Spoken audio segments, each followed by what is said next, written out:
اما بعد فاعوذ باللہ من الشیطان الرجیم بسم اللہ الرحمن الرحیم ما قطعتم من لینة او ترکتموها قائمة على اصولها فبإذن اللہ وليخزي الفاسقین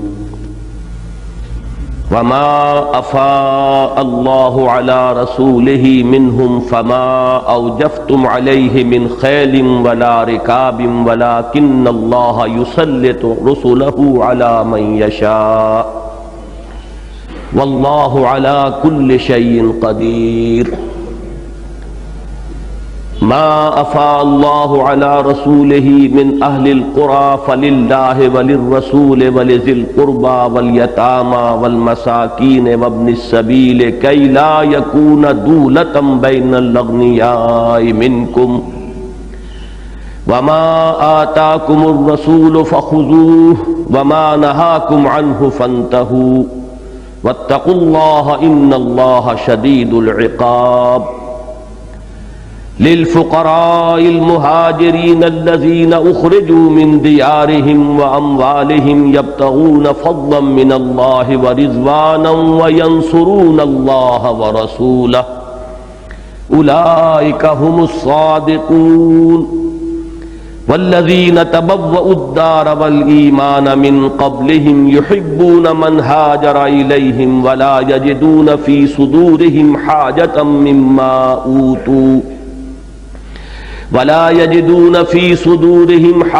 مما أوتوا ويؤثرون على أنفسهم ولو كان بهم خصاصة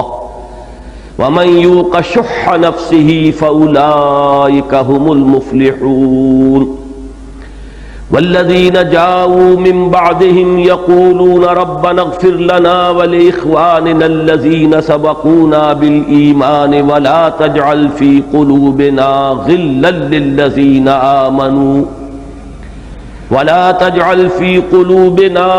للذين آمنوا ربنا إنك رؤوف رحيم صدق الله العظيم رب اشرح لي صدري ويسر لي امري واحلل عقدة من لساني يفقهوا قولي اللهم ربنا الهمنا رشدنا واعذنا من شرور انفسنا اللهم ارنا الحق حقا وارزقنا اتباعه وارنا الباطل باطلا وارزقنا اجتنابه آمین یا رب العالمین۔ پچھلی مرتبہ سورہ حشر کے بارے میں جو تمہیدی گفتگو ہوئی تھی اس میں غزوہ بنی النضیر کے جو واقعات تھے اہم وہ میں بیان کر چکا ہوں۔ اگرچہ ظاہر ہے کہ ان اجتماعات میں ان کی تفصیل بیان کرنے کا موقع نہیں ہے، اس کے لیے سیرت کی کتاب کی طرف رجوع کرنا چاہیے۔ اس غزوے کا ایک خاص واقعہ کہ جس پر کچھ نیک دل مسلمانوں کے دل میں بھی ایک خلش پیدا ہوئی اور کچھ یہ کہ اسے مخالفین نے، معاندین نے، یہود نے اور منافقین نے نبی اکرم صلی اللہ علیہ وسلم کے خلاف مخالفانہ پروپیگنڈے کی بنیاد بنا لیا۔ آیت نمبر 5 میں اس کا ذکر ہو رہا ہے، اور وہ واقعہ یہ ہے کہ حضور صلی اللہ علیہ وسلم نے جب بنو النضیر کی جو گڑھی تھی ان کا قلعہ، اس کا محاصرہ کیا تو چونکہ وہاں باغات بھی تھے اور کھجور کے درخت تو آپ کو معلوم ہے کہ فصیل کا کام دینے والے ہیں، اگر جھنڈ کے جھنڈ ہوں کہیں کھجور کے درختوں کے تو وہ تو بہت ہی اہم ایک طرح کی دفاعی لائن بن جاتی ہے ان لوگوں کے لیے کہ جو ان کے پیچھے ہوں۔ لہذا جنگی ضرورت کے تحت مسلمانوں نے بعض درختوں کو کاٹا، اور اسی سے معلوم ہو جائے گا جو الفاظ ہیں آیا مبارکہ کہ سب کو نہیں کاٹا۔ یہ نہیں کہ ایک جوش ہوتا ہے انتقامی اور ایک جوش غضب کے اندر مغلوب الغضب ہو کر کوئی کام کیا جائے، وہ انداز نہیں تھا، بلکہ جہاں ضرورت تھی جنگی حکمت عملی کے پیش نظر وہاں انہوں نے کچھ درختوں کو کاٹا۔ اس پر یہ کہ ایک مخالفانہ پروپیگنڈے کا طوفان اٹھا دیا گیا کہ یہ اللہ کے نبی ہیں، یہ کیسے نبی ہیں؟ نبی تو زمین پر فساد کو ختم کرنے آتے ہیں اور امن اور امان قائم کرنے آتے ہیں،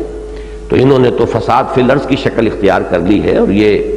درختوں کو کاٹ رہے ہیں، مثمر درخت ہیں، ان کا کوئی قصور نہیں ہے، یہ کوئی متحارب نہیں ہے، یہ ہمارے مخالف نہیں ہے۔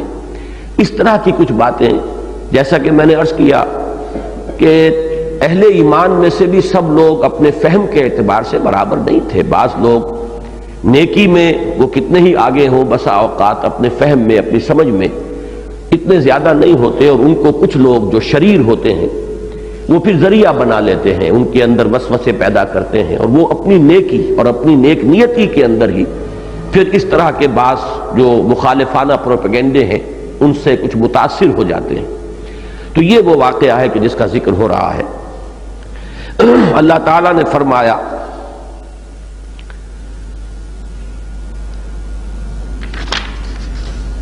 ما قطعتم من لینۃ او ترکتموها قائمۃ، جو بھی تم نے کاٹی کھجوریں، کھجور کے درخت، لینا ایک خاص قسم کی کھجور ہے، اس میں بڑی تفصیلی بحثیں کی گئی ہیں، لیکن عام طور پر جو ترجمہ کیا گیا ہے مثمر درخت، جو پھل دینے والا درخت ہو۔ اگر کوئی درخت جو ہے وہ پھل دینے سے اب جاتا رہا ہو تو پھر تو ظاہر بات ہے اس کو کاٹ لیا جائے تو کوئی حرج نہیں ہے، لیکن جو مثمر ہو، پھل دینے والا درخت، اس کے کاٹنے پر بہرحال ایک اشکال جو ہے ذہن میں خود بھی پیدا ہوتا ہے، اور اسی کو کچھ لوگوں نے پھر ذریعہ بنایا مخالفانہ پروپیگنڈے کا۔ ما قطعتم من لینۃ او ترکتموها قائمۃ علی اصولها فباذن اللہ، جو بھی تم نے کاٹی لینا یعنی کھجور کے وہ پودے، ان کھجور کے درخت، او ترکتموها قائمۃ علی اصولها، یا تم نے ان کو چھوڑ دیا کھڑے ہوئے اپنی جڑوں پر، اصل کہتے ہیں جڑ کو، بنیاد کو،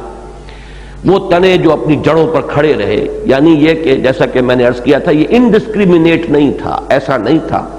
کہ بالکل ایک سرے سے کاٹنے شروع کر دیے جائیں، اور کوئی ایک مغضوب الغضب ہو کر اگر کوئی لشکر کرتا ہے تو پھر وہ تو نہیں دیکھتا کہ کہاں ضرورت ہے کہاں ضرورت نہیں ہے، یہ چونکہ ایک جنگی ضرورت کے تحت تھا۔ فرمایا فباذن اللہ، یہ سب اللہ کے اذن سے ہوا ہے۔ اس کے معاملے میں دو ہمیں ملتی ہیں آراء، ایک تو حضرت عبداللہ ابن عمر رضی اللہ تعالی عنہ کی روایت ہے عنہما، کہ جو بخاری اور مسلم میں بھی ہے، مسند احمد میں بھی ہے، اس کی روح سے تو یہ حضور کے اپنے حکم سے، حضور کے اپنے فرمان سے یہ اقدام کیا گیا،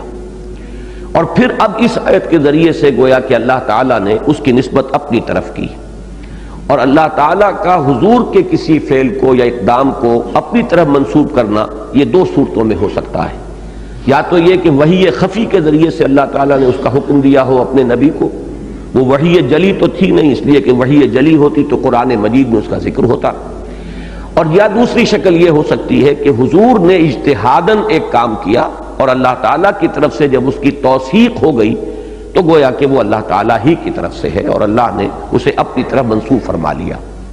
یہ میں نے اس سے پہلے بھی جمعے کے اپنے بعض خطابات میں وضاحت سے بات عرض کی ہے، اور یہ نقطہ یہاں سمجھ لیا جائے تو مناسب ہے کہ جس طرح حدیث کے بارے میں ہم یہ جانتے ہیں کہ حدیث رسول ہم اسے کہتے ہیں، یا جسے خبر کہا جاتا ہے اصطلاح حدیث میں، وہ حضور کا یا قول ہوگا یا فعل ہوگا یا تقریر، تقریر اسے کہتے ہیں، قول اور فعل کو تو سب سمجھ گئے، حضور نے کچھ فرمایا یا حضور نے کچھ کیا، اس کی کوئی خبر صحابی دے رہے ہیں ہمیں، لیکن یہ کہ تقریر اسے کہتے ہیں، اصل میں چونکہ اردو میں یہ عام طور پر دوسرے مفہوم میں مستعمل ہے لفظ، حضور کی تقریر سے مراد یہ ہے کہ کوئی کام حضور کے سامنے کیا گیا اور آپ نے اسے برقرار رکھا، روکا نہیں، تو نہ روکنے کا مطلب یہ ہے کہ آپ کی طرف سے امپلائیڈ ایک سینکشن حاصل ہو گئی، گویا کہ حضور کی طرف سے اس کا اذن ہے، اگر وہ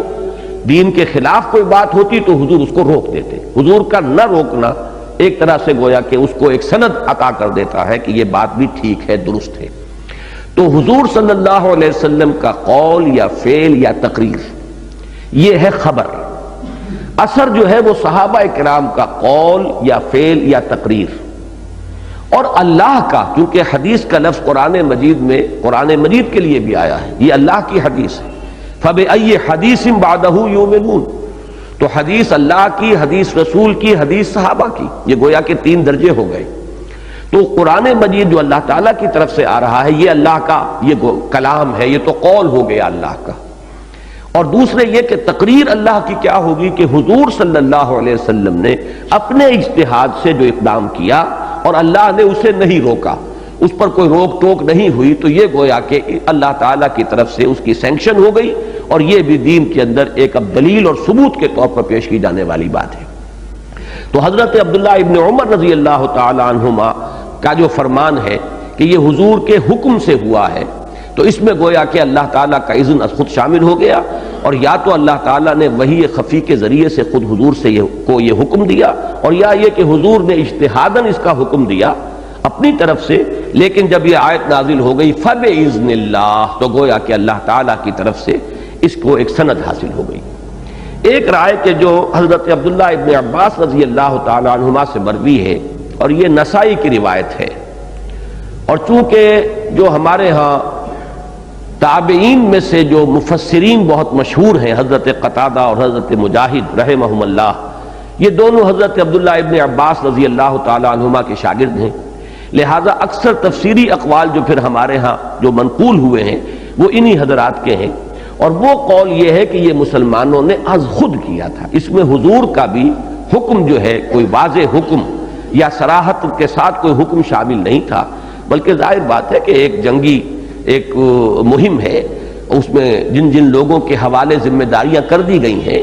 تو جو لوگ ذمہ دار ہیں انہیں کچھ نہ کچھ اختیار دیا جاتا ہے اپنے اپنے دائرہ کار میں. تو یہ کام گویا کہ حضور کے جو وہاں مقرر کردہ تھے مختلف جو جیوش تھے یا مختلف حصے جو تھے لشکر کے، ان پہ جو لوگ سپہ سالار کی حیثیت سے تھے، کمانڈر کی حیثیت سے، یہ ان کا اپنا اقدام تھا، اور اس کو اللہ تعالیٰ نے سند جواز عطا فرمایا. تو یہ دونوں باتیں نتیجے کے اعتبار سے ان میں کوئی فرق واقع نہیں ہوا. ما قطعتم من لینۃ او ترکتموها قائمۃ علی اصولها فباذن اللہ ولیخزی الفاسقین. اور یہ اس لیے کیا اللہ نے کہ فاسقین کو وہ رسوا کر دے. یہ اصل میں بہت ہی بڑی رسوائی تھی ان کی، یہود کی، بنی نذیر کی. آپ کو معلوم ہے درخت کو لگاتے ہیں تو کتنے اہتمام سے لگاتے ہیں، باغوں سے ایک عشق ہو جاتا ہے، ایک ایک درخت کے ساتھ محبت ہوتی ہے. اب ان کی نگاہوں کے سامنے جب ان کے یہ کھیت، ان کے باغ اجڑ رہے تھے، تو ایک طرح کی دنیا کے اندر رسوائی تھی جو اللہ تعالیٰ نے اس صورت میں ان کے مقدر کی، اور یہ اس کا ظہور ہوا. البتہ اس آیت کے بارے میں ایک بات جان لیجئے کہ اس آیت کا جو اصل مفاد ہے وہ یہ کہ مخالفین کے منہ تو اس سے بند نہیں ہوں گے، مخالفین کے جو پروپیگنڈے سے تو کوئی کمی نہیں آئے گی اس آیت سے اس میں، لیکن در حقیقت اس میں تشفی ہے اہل ایمان کے لیے. وہ اہل ایمان کی تشفی اصلاً مطلوب ہے، اور یہ بات بھی سمجھ میں آتی ہے جبکہ جیسا کہ میں نے پہلے بھی کئی مرتبہ عرض کیا ہے، وہ حرکی تصور دین کا سامنے رہے. جب وہ حرکی تصور ہے تو معلوم ہوا کہ ایک طرف حزب اللہ ہے، ایک طرف حزب الشیطان ہے. حزب الشیطان بھی اپنا پورا زور لگا رہی ہے، حزب اللہ کے اندر بھی وہ کوشش کر کے کہیں نہ کہیں ریشہ دوانی کرتی ہے. کسی سادہ لوح مسلمان کو اس کے دل میں کوئی وسوسہ اندازی کر دی، اسے پریشان کر دیا، اس کے دل میں شکوک و شبہات پیدا کر دیے. پھر یہ کہ قانونی اعتبار سے جو حزب اللہ ہے اس میں جو منافقین شامل ہیں وہ تو کھلم کھلا ایجنٹ ہے اس حزب الشیطان کے، وہ مارے آستین ہے، ففتھ کالمسٹ عنصر ہے. تو یہ اگر پوری صورتحال سامنے ہو تو اندازہ ہوتا ہے کہ بسا اوقات بڑی ہی ایک نازک صورت پیدا ہو جاتی ہے کسی بھی شخص کے لیے، کسی قائد کے لیے، رہنما کے لیے، سپہ سالار کے لیے، کہ اس کے اپنے ساتھیوں میں سے اور ان ساتھیوں میں سے کہ جن کے بارے میں اسے پورا اطمینان ہوتا ہے کہ وہ مخلص ہیں، وہ کہیں بھی کسی طرح سے ان کے دلوں میں کوئی کھوٹ نہیں ہے، کوئی بدنیتی نہیں ہے، لیکن یہ کہ وہ اغیار کے کسی مخالفانہ پروپیگنڈے سے اتنے متاثر ہو جاتے ہیں کہ بسا اوقات مشکل ہو جاتا ہے پھر ان کی دل کی تشفی کرنا. اسی کی مثال ہے جو سورہ بقرہ میں آئی ہے کہ جب تحویل قبلہ کا حکم آیا تو مسلمانوں میں بڑی بے چینی پیدا ہو گئی تھی. اس کے لیے جو آیات وہاں پر نازل ہوئی ہیں، وَمَا كَانَ اللَّهُ لِيُضِيعَ ایمانکم، اللہ تعالیٰ تمہارا ایمان ضائع کرنے والا نہیں ہے، کیوں پریشان ہو رہے ہو. اب مخالفین نے پروپیگنڈا شروع کر دیا تھا کہ یہ 16-17 مہینے مسلمانوں نے یہ بیت المقدس کی طرف رخ کر کے نماز پڑھی. اب اگر اصل قبلہ یہ ہے کہ جب اب جس کی طرف رخ کر کے نماز پڑھ رہے ہیں تو ان نمازوں کا کیا ہوا؟ وہ تو گئیں، غلط رخ پر تھی. وہ تیر نیم کش جس کا نہ ہو کوئی ہدف، وہ تو اپنے اصل ہدف سے ہٹ گئی نمازیں. اور نماز تو اصل دین ہے، الصلاۃ عماد الدین، نماز ہی ایمان ہے، جس کی نماز ہی ضائع ہو گئی اس کا تو ایمان ضائع ہو گیا۔ پھر خاص طور پر جو لوگ اس دوران میں فوت ہو گئے ان کا کیا بنے گا؟ انہیں تو کوئی تلافی کرنے کا بھی اب موقع نہیں ہے۔ اب یہ وسوسے جو ہیں، جو عام مذہبی مزاج کے لوگ ہوتے ہیں اور جن میں زیادہ فہم کی گہرائی نہیں ہوتی، آپ اگر تصور کریں گے خود تو یہ سمجھ میں آ جائے گی بات کہ ایسے حضرات کے لیے اگرچہ وہ نیک نیت ہو، ان میں کوئی کھوٹ نہ ہو، لیکن اس قسم کی چیزیں بسا اوقات بہت پریشانی کا سبب بن جاتی ہیں۔ اور جماعتی زندگی میں پھر یہ ایک بڑا مسئلہ ہوتا ہے کہ جب تک وہ ساتھی مطمئن نہ ہو، گویا کہ اب اپنے رینکس کے اندر جو ہے وہ ایک بے اطمینانی پیدا ہو رہی ہے، تو اب اقدام کیا ہوگا؟ آگے بڑھ کر آپ کیا مقابلہ کریں گے وہ حزب الشیطان کا؟ کیسے اس دشمن کا وار روک سکیں گے؟ تو یہ سچویشنز جو ہیں یہ بڑی اہم ہوتی ہیں، لیکن ان کی اہمیت سمجھ میں آئے گی وہ سٹیٹک کانسیپٹ میں نہیں، بس ایک جیسا کہ دین کا نظام ہے، عبادات کا اور ایک قانون کا نظام جو ہے، اگر وہی پیش نظر ہو تو ان چیزوں کی اہمیت سمجھ میں نہیں آتی جب تک کہ وہ پورا تصور سامنے نہ ہو کہ حق و باطل کی کشمکش ہے، حزب اللہ ہے، حزب الشیطان ہے۔ یہ یوں سمجھیے کہ بھٹی سلگ رہی ہے بلکہ بھڑک رہی ہے، اور اس میں ایک ایک لحظہ اور ایک ایک لمحہ جو ہے وہ قیمتی ہے، فیصلہ کن ہے۔ ایک ایک شخص کے جو ہے اگر اس کے دل میں کوئی بے اطمینانی پیدا ہو جاتی ہے تو وہ فیصلہ کن ہو سکتی ہے نتیجے کے اعتبار سے۔ لہذا بہت ضرورت ہوتی ہے، مخالفین کا منہ بند کرنے سے زیادہ اس بات کی ضرورت ہو جاتی ہے اگر یہ پوری سچویشن آپ کے سامنے ہو کہ اپنے ساتھیوں کو مطمئن رکھا جائے۔ لہذا یہ آیہ مبارکہ در حقیقت اہل ایمان کے اطمینان کے لیے ہے کہ جن کے دلوں میں اس سے ایک بے چینی اور پریشانی پیدا ہوئی کہ یہ کام تو ہم نے کوئی اچھا نہیں کیا، اس لیے کہ آپ کو معلوم ہے کہ مستقل جو قانون حرب ہے اسلام کا وہ یہی ہے کہ کھیتیاں برباد نہیں کی جائیں گی، درختوں کو کاٹا نہیں جائے گا، جو کہ باقاعدہ جنگ میں حصہ نہیں لے رہے وہ بوڑھے ہوں، عورتیں ہوں، بچے ہوں، ان کو کوئی گدن نہیں پہنچایا جائے گا، عبادت گاہوں کو مسمار نہیں کیا جائے گا، انہیں کوئی نقصان نہیں پہنچایا جائے گا۔ مستقل قانون یہی ہے، لیکن کسی وقت جو سچویشن ہے کسی جنگ کے موقع پر اس کا تقاضا ہو سکتا ہے کہ کسی گھر کو گرا دیا جائے، کوئی گھر آڑے آ رہا ہے یا دشمن کے لیے وہ اس وقت جو ہے ایک پناہ گاہ بن گیا ہے، اس کی اوٹ سے وہ ہم پر حملہ کر رہا ہے، اس وقت اگر اس گھر کو مسمار کر دیا جائے تو وہ ہوگی ایک وقتی جنگی ضرورت، اس کی حد تک اس کی اجازت ہے۔ یعنی اس آیہ مبارکہ سے مستقلاً بھی جو حکم جو ہے مستنبط کیا جائے گا وہ یہ ہے کہ کسی فوری اور وقتی جنگی ضرورت اور مصلحت کے لیے درخت بھی کاٹے جا سکتے ہیں، کسی عبادت گاہ کو بھی مسمار کیا جا سکتا ہے۔ ایسی سینٹٹی نہیں ہے کہ کسی صورت میں بھی یہ کام نہیں ہو سکتے، لیکن ایک ہوتا ہے جوش میں آ کر، غضب میں آ کر، جیسے کہ کوئی مست ہاتھی جو ہے وہ کہیں گھس جائے اور روند ڈالے ہر چیز کو جو اس کے پاؤں تلے آ جائے، وہ انداز جو ہے وہ نہیں ہوگا، لیکن حسب ضرورت جہاں جنگی ضرورت جو ہے داعی ہو اس قسم کا کوئی اقدام کیا جا سکتا ہے۔ پھر پڑھ لیجیے آیہ مبارکہ، ما قطعتم من لینۃ او ترکتموها قائمۃ علی اصولها فباذن اللہ ولیخزی الفاسقین وما افاء اللہ علی رسولہ منہم فما اوجفتم علیہ من خیل ولا رکاب ولکن اللہ یسلط رسلہ علی من یشاء واللہ علی کل شیء قدیر۔ اب یہاں سے ایک بہت اہم بحث شروع ہو رہی ہے، اور وہ ہے فے کی بحث، فے کے اموال۔ پہلے تو اس لفظ فے کو سمجھیے کہ فے سے مراد کیا ہے۔ لغوی طور پر فا یفیو کا لفظ آتا ہے رجع، لوٹ آنا۔ ہمارے منتخب نصاب میں سورہ حجرات میں یہ لفظ آتا ہے کہ وَإِن طَائِفَتَانِ مِنَ الْمُؤْمِنِينَ اقْتَتَلُوا فَأَصْلِحُوا بَيْنَهُمَا فَإِن بَغَتْ إِحْدَاهُمَا عَلَى الْأُخْرَى فَقَاتِلُوا الَّتِي تَبْغِي حَتَّى تَفِيءَ إِلَىٰ أَمْرِ اللَّهِ فَإِن فَاءَتْ فَأَصْلِحُوا بَيْنَهُمَا بِالْعَدْلِ وَأَقْسِطُوا إِنَّ اللَّهَ يُحِبُّ الْمُقْسِطِينَ۔ تو فا یفیو کے معنی ہے لوٹنا، رجوع کرنا، پلٹ آنا، اور افا یفیو باب افعال سے آئے گا لوٹا دینا، پلٹا دینا۔ یہ وہ اموال ہیں کہ جو کفار سے اور جو مسلمانوں کے مخالفین، معاندین، محاربین ہوں، ان سے اللہ تعالیٰ کی حکمت سے، اللہ تعالیٰ کی مدد اور تائید سے مسلمانوں کے قبضے میں آ جائیں۔ لیکن ان میں اور مال غنیمت میں ایک بنیادی فرق ہے۔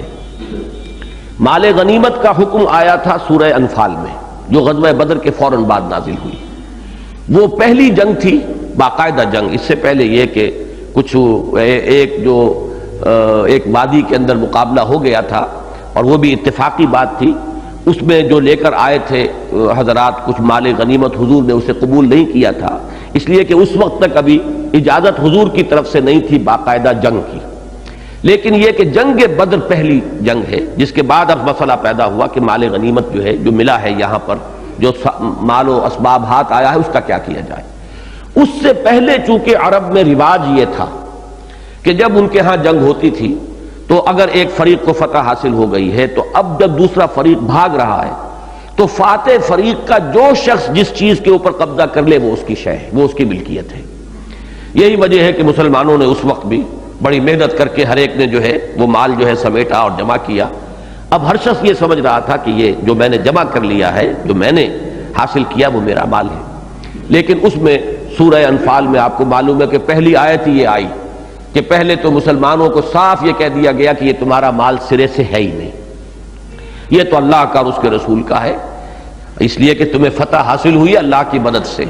لہذا یہ مال جو ہے یہ در حقیقت یسألونک عن الانفال قل الانفال للہ وللرسول، یہ پوچھتے ہیں آپ سے ان مال غنیمت کے بارے میں، ان سے کہہ دیجئے کہ یہ اللہ اور اس کے رسول کے۔ گویا کہ ایک دفعہ تو جس کو کہتے ہیں کہ اس انتہا کی بات کر دی جائے جس کے بعد کہ اب اگر کچھ بھی مل جائے تو اسے غنیمت سمجھا جائے، یہ میں سمجھتا ہوں کہ بڑا حکیمانہ اور نفسیاتی اعتبار سے بہت ہی مؤثر انداز تھا کہ پہلے تو ہر امید منقطع ہو جائے، اب اس کے بعد پھر جو بھی چیز مل جائے گی اس کو انسان غنیمت سمجھے گا۔ پہلا حکم تو یہ آیا، اس کے بعد پھر 10ویں پارے کی پہلی آیت جو ہے تو اس میں وہ مال غنیمت کا یہ حکم بیان کر دیا گیا کہ اس کا 5واں حصہ جو ہے وہ تو اللہ اور اس کے رسول اور رسول کے قرابت دار اور یتیم اور مساکین اور وابن السبیل، ان کے لیے ہے یہ جو مال غنیمت کا 5واں حصہ ہے۔ باقی 4 حصے جو ہے وہ مسلمانوں میں تقسیم کیے جائیں گے۔ اس میں پھر حضور کا اجتہاد ہے مزید کہ حضور نے جو پیادے تھے ان کو اکیلا حصہ دیا، جو سوار تھے انہیں دوہرا حصہ دیا۔ اس کی وجہ بھی سمجھ لیجئے کہ وہ سٹینڈنگ آرمیز نہیں تھی، اور جو لوگ اس میں حصہ لے رہے تھے وہ تنخواہ یافتہ نہیں تھے۔ کسی کے پاس اگر اونٹ ہے تو اس اونٹ کے چارے کا بندوبست بھی وہ خود کر رہا تھا۔ کوئی گھوڑ سوار ہے اگر، جیسے کہ دو گھوڑے تھے مسلمانوں کے پاس اس جنگ میں، تو اس گھوڑے کے چارے کا اس کا بندوبست بھی وہ خود کر رہا تھا گھوڑے والا۔ لہذا مال غنیمت میں سواروں کو دوہرا اور جو پیادہ تھے ان کو اکیلا حصہ حضور نے معین کر کے دے دیا۔ اب یہ تو مال غنیمت کا مستقل قانون بن گیا اسلام میں۔ اب یہاں ایک شکل نئی پیدا ہوئی، اور وہ یہ کہ باضابطہ جنگ کی نوبت نہیں آئی۔ حضور نے محاصرہ کیا، ایک قوت کا اظہار تو ہوا ہے، لیکن یہ ہے کہ اس محاصرے کے نتیجے میں ان کے حوصلے پست ہو گئے۔ ہم جو پچھلی آیات ہم نے 4 ابتدائی آیات پچھلی مرتبہ پڑھی تھی اس میں یہ لفظ آ چکا ہے کہ فَآتَاهُمُ اللَّهُ مِنْ حَيْثُ لَمْ يَحْتَسِبُوا وَقَذَفَ فِي قُلُوبِهِمُ الرُّعْبَ، اللہ تعالیٰ ان پر وہاں سے حملہ آور ہوا جہاں سے انہیں گمان بھی نہیں تھا۔ انہوں نے تو بڑی فورٹیفیکیشنز کی تھیں اور بڑی قلعہ بندی کر لی تھی اور بڑا انتظام کر لیا تھا، اونچی اونچی دیواریں تھیں۔ وَظَنُّوا أَنَّهُ مَانِعَتُهُمْ حُصُونُهُم مِّنَ اللَّهِ، ان کا تو یہ گمان تھا کہ ہماری یہ فصیلیں ہمیں بچا لیں گی، لیکن یہ کہ اللہ تعالیٰ نے ان پر حملہ کہاں سے کیا کہ ان کے دلوں کے اندر روب ڈال دیا۔ اب ظاہر بات ہے کہ جب دل مرعوب ہو جائیں، حوصلے پست ہو جائیں، مورال گر جائے تو ساز و سامان بیکار ہو جاتا ہے۔ اب ہتھیار جو ہے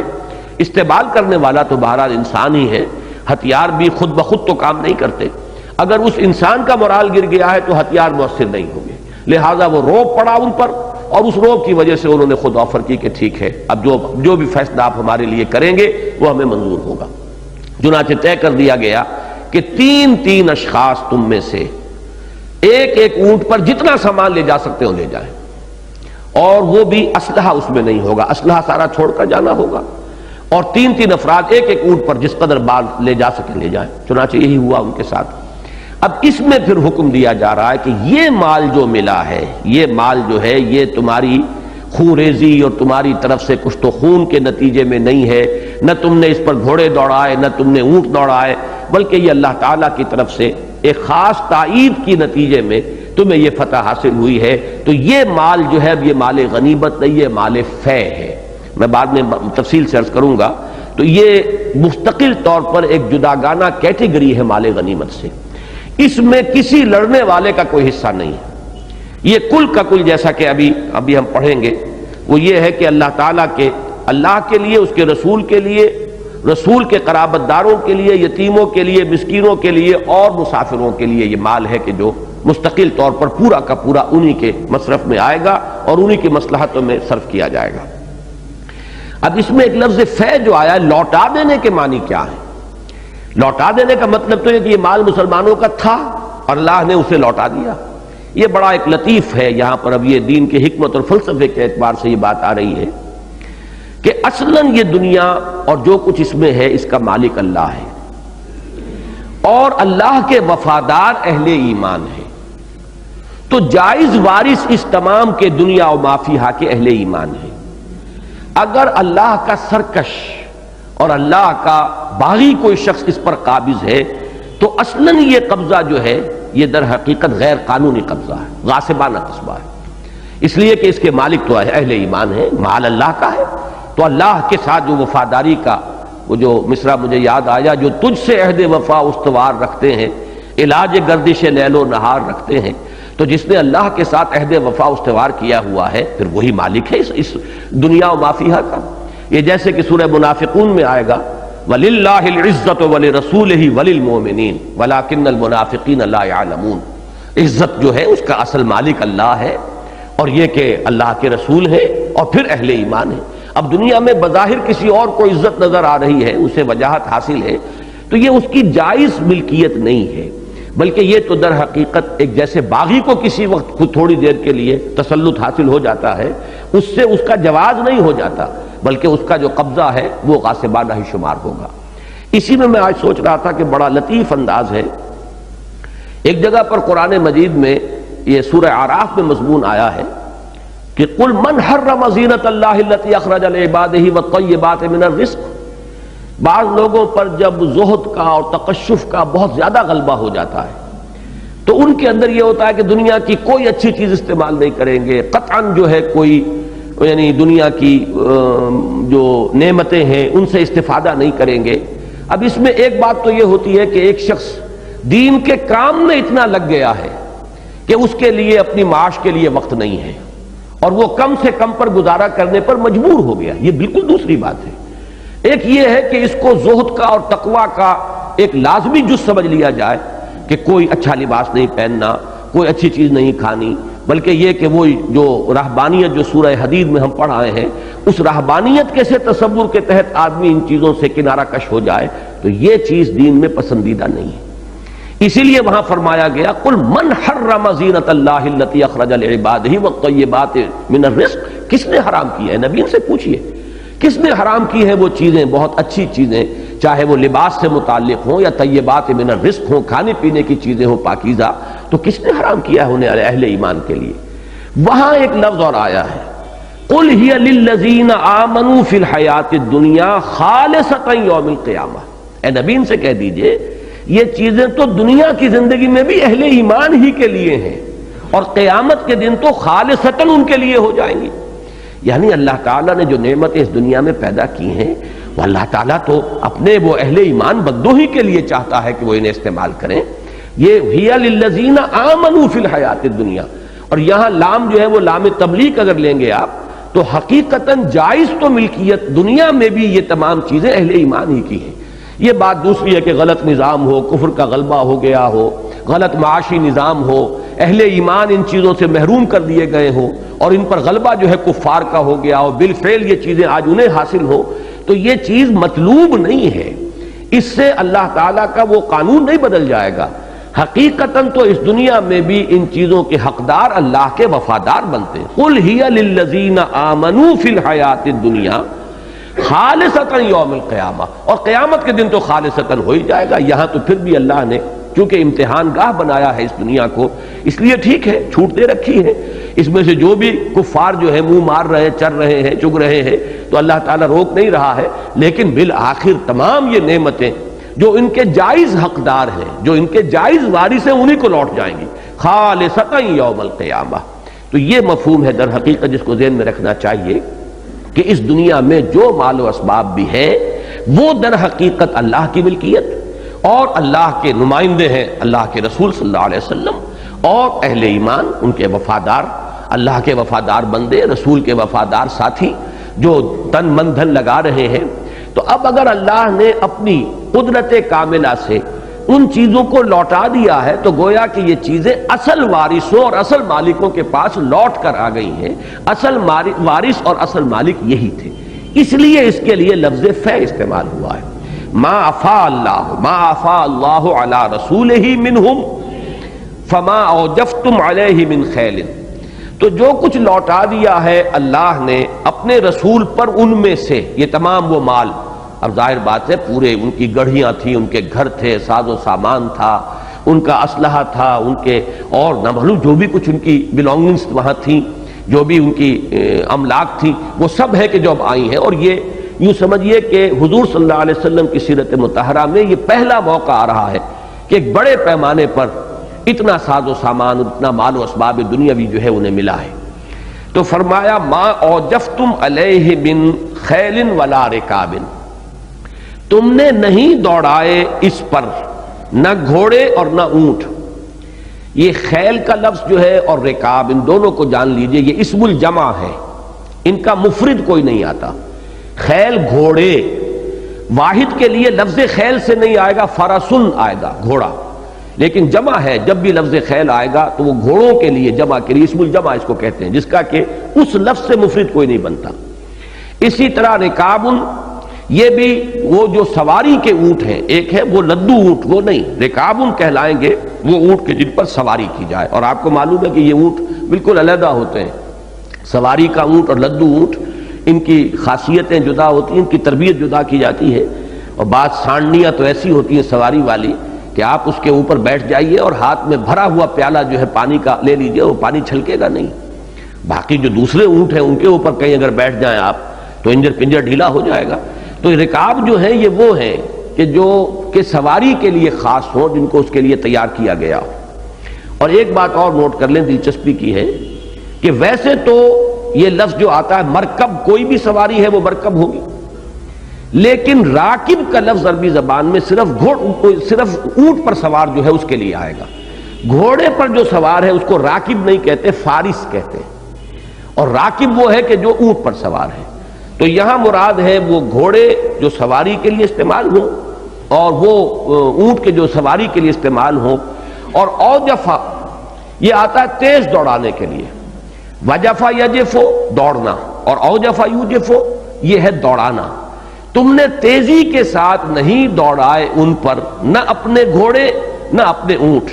ولیکن اللہ یسلط رسلہ علی من یشاء، بلکہ تو اللہ ہے جو مسلط کر دیتا ہے اپنے رسولوں کو جس پر چاہتا ہے۔ اب یہاں ایک اشکال پیدا ہوتا ہے، میں نے یہ دیکھا ہے کہ جدید جو مفسرین ہیں ان میں سے تو کسی نے اس پر گفتگو نہیں کی ہے، لیکن امام رازی نے بڑی اہمیت کے ساتھ اس پر بحث کی ہے کہ ایک اشتباہ سامنے آتا ہے کہ غزوہ بنی نذیر میں ایسا نہیں ہوا کہ بالکل کوئی بھی مقابلے کی بات نہ ہوئی ہو۔ ظاہر بات ہے مسلمان مدینے سے نکلے ہیں، چاہے 2 ہی میل کا فاصلہ ہے، لیکن وہ آئے ہیں، انہوں نے وہاں پر گھیراؤ کیا ہے، محاصرہ کیا ہے، کچھ معمولی قسم کی اسکرمشز بھی کوئی ہوئی ہیں۔ اس اعتبار سے یہ الفاظ جو ہیں جس قطعیت کے ساتھ آ رہے ہیں، ان کا پورا اطلاق جو ہے غزوہ بنی نذیر پر نہیں ہوتا۔ لہذا بعض حضرات کی رائے یہ ہے، اور امام رازی رحمۃ اللہ علیہ کے انداز سے محسوس ہوتا ہے کہ انہیں بھی اسی طرف ان کا رجحان ہے، کہ یہ اصل میں فدق کے لیے یہ الفاظ استعمال ہوئے ہیں۔ فدق پر اسی طرح کا معاملہ ہوا تھا کہ بالکل کوئی فوج کشی نہیں ہوئی تھی، اور وہاں کے یہودیوں نے جو ہے اپنے آپ کو سرنڈر کر دیا تھا بغیر کسی جنگی مہم کے۔ اور وہی فدق ہے جس کا معاملہ آتا ہے ہماری تاریخ میں کہ اس کو حضور صلی اللہ علیہ وسلم نے اپنے لیے خاص کیا ہوا تھا۔ وہاں کا جو غلہ وغیرہ آتا تھا اس سے وہ آپ اپنے ازواج مطہرات کے گھروں کا بھی جو ضرورت ہے اس کو پورا کرتے تھے، اور پھر اسی کے لیے حضرت فاطمہ رضی اللہ تعالی عنہا پھر مدعی بن کر کھڑی ہوئی تھی کہ یہ میرے والد کے لیے تھا اور ان کے گھر استعمال ہوتا تھا، بلکہ ان کا تو کہنا یہ تھا کہ یہ حضور نے صلی اللہ علیہ وسلم یہ مجھے ہبہ کر دیا تھا۔ لیکن حضرت ابوبکر صدیق رضی اللہ تعالیٰ عنہ ان سے ثبوت مانگا، اور ثبوت چونکہ ان کے پاس نہیں تھا۔ 2 گواہ اگرچہ انہوں نے پیش کیے، ایک ام ایمن لیکن وہ بھی لونڈی تھی، اور ایک حضور کے آزاد کردہ غلام تھے کوئی۔ حضرت ابوبکر نے فرمایا کہ قانونی ضرورت پوری نہیں ہو رہی ہے، لہذا میں جو کچھ قرآن مجید سے میں سمجھا ہوں مجھے اسی کے مطابق فیصلہ کرنا ہے۔ بہرحال فدق کے بارے میں تو ان الفاظ کا اطلاق ہے 100%، لیکن اکثر جو مفسرین ہیں ان کی رائے یہی ہے کہ یہ غزوہ بنی نذیر ہی پر اطلاق ہے، اور اس کی وجہ یہ ہے کہ بہت ہی کم کل معدوم نہ ہونے کے درجے میں یہ جو چڑھائی جسے کہتے ہیں، اس لیے کہ کل 2 میل کے فاصلے میں، جیسا کہ میں نے ابھی عرض کیا کہ مسجد قباء جو ہے، جو لوگ گئے ہیں مدینہ منورہ، مسجد قباء کے آس پاس یہ بنو النضیر اور بنو قریظہ آباد تھے۔ اس اعتبار سے مدینہ منورہ سے فاصلہ جو ہے مسجد نبوی سے بمشکل 3 میل کا فاصلہ بنتا ہے، اور 3 میل تو ہے مسجد نبوی سے اور مسجد قباء کا فاصلہ، باقی یہ کہ مدینے سے اس وقت جو مدینہ ہوگا، بہرحال مسجد کے ارد گرد جو آبادی تھی، وہاں سے بنی نذیر کی آبادی کا 2 میل کا فاصلہ تھا۔ تو 2 میل میں تو کوئی گھوڑا تیز دوڑانے کی نوبت بھی نہیں آتی، جس کو دوڑانا کہتے ہیں۔ تو یہ الفاظ جو ہیں اس اعتبار سے بڑے معنی خیز ہیں، ما اوجفتم علیہ من خیل ولا رکاب، کہ جس طرح باضابطہ کو فوج کشی ہوتی ہے اور جس طرح اس میں تیزی کے ساتھ جو ہے وہ جب رسالہ حملہ کرتا ہے تو جس تیزی کے ساتھ آتا ہے وہ نیزے ہاتھ میں لے کر، تو اس طرح کی کوئی صورتحال جو ہے وہاں پیش نہیں آئی، لہذا یہ تھوڑی بہت جو بھی شکل ہوئی ہے اس کو اللہ تعالیٰ نے اسی حکم میں لیا ہے کہ تمہاری اپنی کسی فوج کشی کا نتیجہ نہیں ہے، یہ مال جو بھی دیا ہے یہ ہم نے اپنے رسول کو اپنی قدرت خاصہ کے ذریعے سے غلبہ عطا فرما دیا ہے۔ وما افاء اللہ علی رسولہ منہم فما اوجفتم علیہ من خیل ولا رکاب ولکن اللہ یسلط رسلہ علی من یشاء۔ ان الفاظ کا تعلق ذہن میں قائم کر لیجئے۔ سورہ مجادلہ میں جو الفاظ آئے تھے، جو لاسٹ بٹ 1 آیت ہے، آخری آیت سے پہلی آیت، کل آیات غالباً اس کی 22 ہیں، تو یہ آیت نمبر 21 ہوئی جس میں فرمایا کتب اللہ لأغلبن انا ورسلی، اللہ نے لکھ دیا ہے، طے کر دیا ہے، فیصلہ کر دیا ہے کہ میں اور میرے رسول لازماً غالب آ کر رہیں گے۔ تو یہ گویا کہ اسی کے ساتھ ایک ربط قائم ہوا، اللہ تعالیٰ مسلط کر دیتا ہے اپنے رسولوں کو جس پر چاہتا ہے، اور اس کا اسی سورہ مبارکہ کی اس آیت کے ساتھ بھی ربط قائم ہو گیا کہ قذف فی قلوبہم الرعب، اللہ تعالیٰ نے ان کے دلوں میں رعب ڈال دیا، اسی رعب کی وجہ سے اب ان کے اندر وہ قوت مقابلہ و مقاومت باقی نہ رہی اور انہوں نے سرنڈر کر دیا۔ واللہ علی کل شیء قدیر، اور یقیناً اللہ تعالیٰ ہر چیز پر قادر ہے، اسے کل قدرت حاصل ہے۔ اب یہ تو ہوئی وہ صورتحال، جیسا کہ میں نے ابھی عرض کیا ہے، اگر یہ غزوہ فدق سے متعلق ہو یا یہ معاملہ فدق کی بستی سے متعلق ہو تب بھی کوئی اس کے اندر وہ قابل تعجب بات نہیں ہے،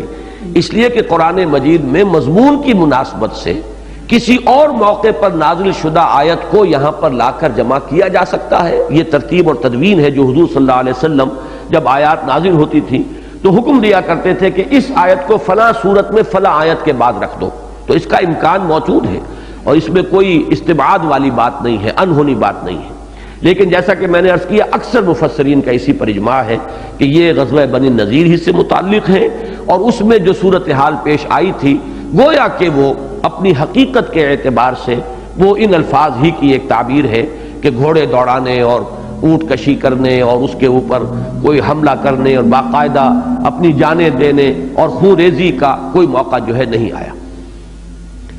اب حکم آ رہا ہے ما افاء اللہ علی رسولہ من اہل القری فللہ وللرسول ولذی القربى والیتامی والمساکین وابن السبیل، جو کچھ لوٹا دے اللہ تعالیٰ اپنے رسول پر بستیوں والوں کی طرف سے، قریٰ قریہ کی جمع ہے، من اہل القریٰ یہ بستیاں، عرب میں یہ آپ کو معلوم ہے کہ 2 ہی طرح کی آبادیاں تھیں، یا تو وہ بدو لوگ تھے کہ جو گھومتے پھرتے تھے، اور یا پھر کچھ بستیاں تھیں مستقل جو بہت کم تھیں، تو وہ قریٰ ہیں، اور ام القریٰ کہا جاتا ہے مکہ مکرمہ کو کہ وہ اس علاقے کی مرکزی بستی تھی، وہ گویا کہ ایک طرح سے صدر مقام تھا۔ لیکن یہ کہ جو اور قریے تھے، اب خیبر ہے، فدق ہے، یہ سب بھی وہی قریے ہیں، وہی بستیاں ہیں۔ تو ما افاء اللہ علی رسولہ من اہل القریٰ، جو کچھ بھی لوٹا دے اللہ تعالیٰ اپنے رسول پر، من اہل القریٰ بستیوں والوں میں سے، فللہ وللرسول، اب یہ 6 یہاں مدیں گنوائی گئی۔ نمبر 1، اور یہ نوٹ کر لیجئے یہی 6 مدیں ہیں خمس کی. مال غنیمت میں سے جب خمس تھا تو اس کی بھی 6 مدیں یہی تھیں. فرق صرف یہ ہے مال غنیمت اور مال خمس میں کہ وہاں 5واں حصہ ان 6 مدوں پر، باقی 4 حصے جو اس جنگ میں بالفعل حصہ لینے والے لوگ تھے. کبھی کبھی ایسا بھی ہوا ہے حضور نے کہ بالفعل کوئی شخص شریک نہیں ہے لیکن اسے حصہ دے دیا ہے، جیسے کہ حضرت عثمان رضی اللہ تعالی عنہ غزوہ بدر میں شریک نہیں تھے، حضور کے حکم سے مدینے میں رہ گئے تھے، اس لیے کہ حضور کی صاحبزادی ان کی اہلیہ بیمار تھیں، ان کی تیمارداری کے لیے حضور کے حکم سے رہ گئے تھے، اس لیے حضور نے غزوہ بدر کے مال غنیمت میں ان کا بھی حصہ لگایا. تو اس طریقے کا معاملہ ایکسیپشنل ہو سکتا ہے، لیکن یہ کہ مال غنیمت کا معاملہ یہی ہے کہ اس کا 4/5 جو ہے وہ ہے لڑنے والوں کے لیے، جنگ میں حصہ لینے والوں کے لیے، اور خمس کے وہی مدیں ہیں کہ جو یہاں بیان ہو رہی ہیں، جبکہ مال فے جو ہے وہ کل کا کل انہی مدات میں ہے. سب سے پہلی مد ہے اللہ کے لیے. اب اللہ سے مراد کیا ہے؟ اس کا جو سب سے بڑا مصرف سمجھا گیا وہ یہ کہ قتال فی سبیل اللہ اور جہاد فی سبیل اللہ کے لیے ساز و سامان فراہم کرنا، اسلحہ ہے، گھوڑے ہیں، اونٹ ہیں، ان کو پالنا ہے، رکھنا ہے موقع کے لیے، جس کو کہ فرمایا گیا ہے سورہ انفال میں اعدوا لهم ما استطعتم من قوت ومن رباط الخیل. اب تم جتنا بھی تمہارے امکان میں ہو اپنی قوت فراہم کرو اور تیاری کرو دشمنوں کے مقابلے کے لیے. ظاہر بات ہے اس کے لیے مال کی ضرورت ہے، سرمایہ چاہیے. تو فللہ ہے پہلی جو مد ہے وہ تو یہ ہے کہ جہاد اور قتال فی سبیل اللہ آئندہ جو سلسلہ چلنے والا ہے اس کی ضرورتیں فراہم کی جائیں. دوسری مد ہے وللرسول. اب یہ رسول کے لیے بھی ہے، یہ ہے ذاتی ضروریات حضور صلی اللہ علیہ وسلم کی. یہ معاملہ ذرا تفصیل سے سمجھ لیجئے کہ حضور صلی اللہ علیہ وسلم جب تک مکے میں رہے ہیں تو جو آپ کے پاس سرمایہ تھا، آپ کی زوجہ محترمہ جن کا انتقال سن 10 نبوی میں ہو گیا، حضرت خدیجہ کبریٰ رضی اللہ تعالی عنہا کا، یہی آپ کا ذریعہ معاش تھا. آپ نے اس سے پہلے جو بھی کاروبار کیا تھا وہی کی آغاز سے پہلے، اس کے بعد تو ظاہر بات ہے کہ اس کا کوئی امکان ہی نہیں تھا. لہذا یہ پورے 13 برس یا 12.25 برس جتنا بھی وقت بنتا ہے آغاز وحی کے بعد سے قیام مکہ کا، اس میں کوئی اور ذریعہ آمدنی نہیں تھا، اور حضور کے اپنی جو ضروریات زندگی ہیں اور آپ کی کفالت جو ہوئی وہ اسی پیسے سے ہوئی ہے کہ جو حضرت خدیجہ کبریٰ رضی اللہ تعالی عنہا کی دولت تھی. مدینے میں آ کر اب معاملہ مختلف ہو گیا، ویسے بھی اب وہ سرمایہ ختم ہو چکا تھا. یہاں آ کر ابھی تک جس وقت کا کہ اب اس وقت ہم ذکر پڑھ رہے ہیں، یا تو یہ کہ مال غنیمتی میں سے کچھ حصہ حضور کو بھی وہ بھی برابر حصہ ملا ہوگا، باقی کوئی اور ذریعہ معاش ہمارے علم میں نہیں. اس میں ہدایہ کہ کوئی مسلمان جو ہے ہدیے کے طور پر لے آئیں،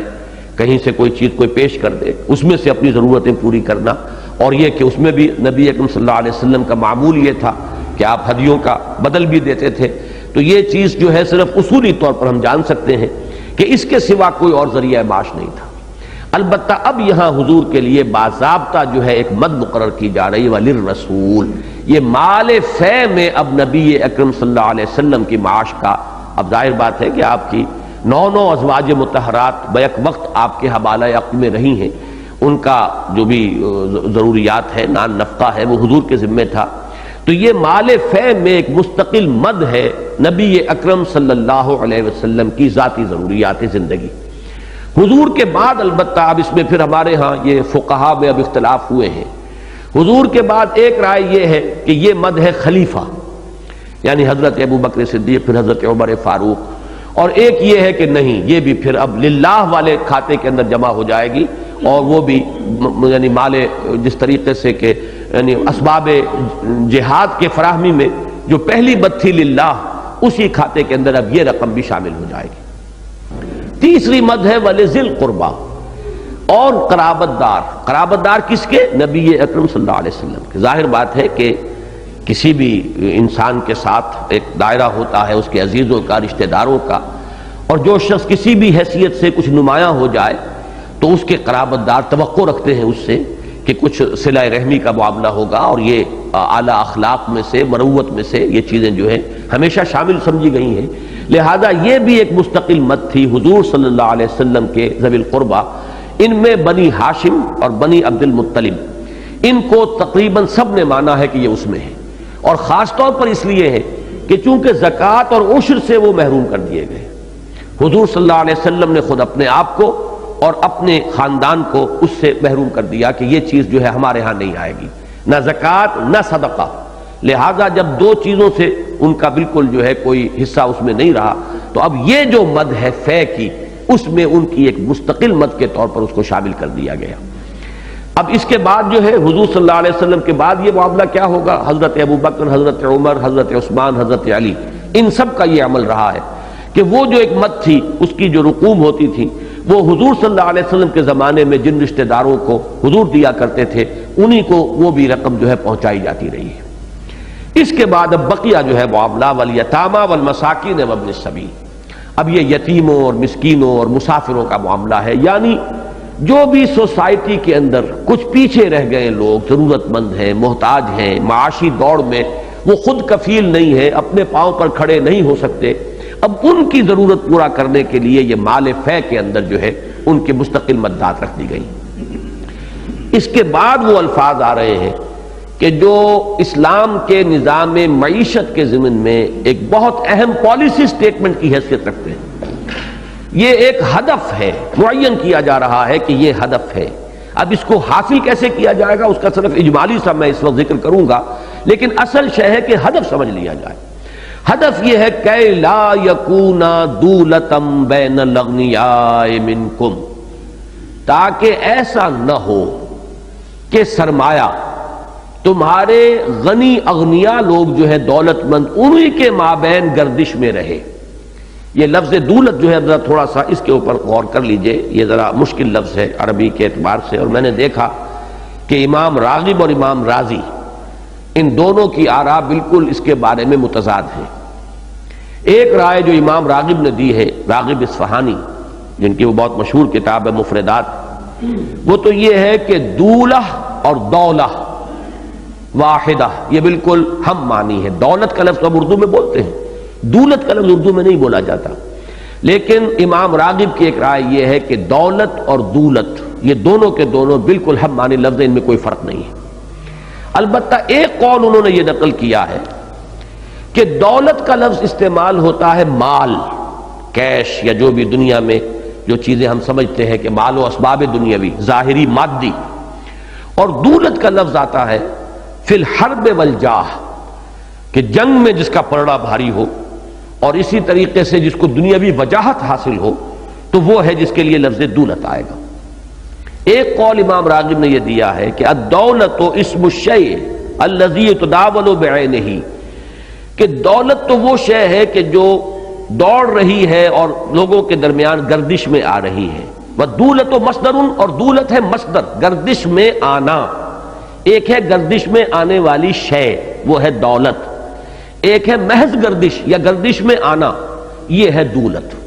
لیکن امام رازی نے اس کے بالکل برعکس کہا ہے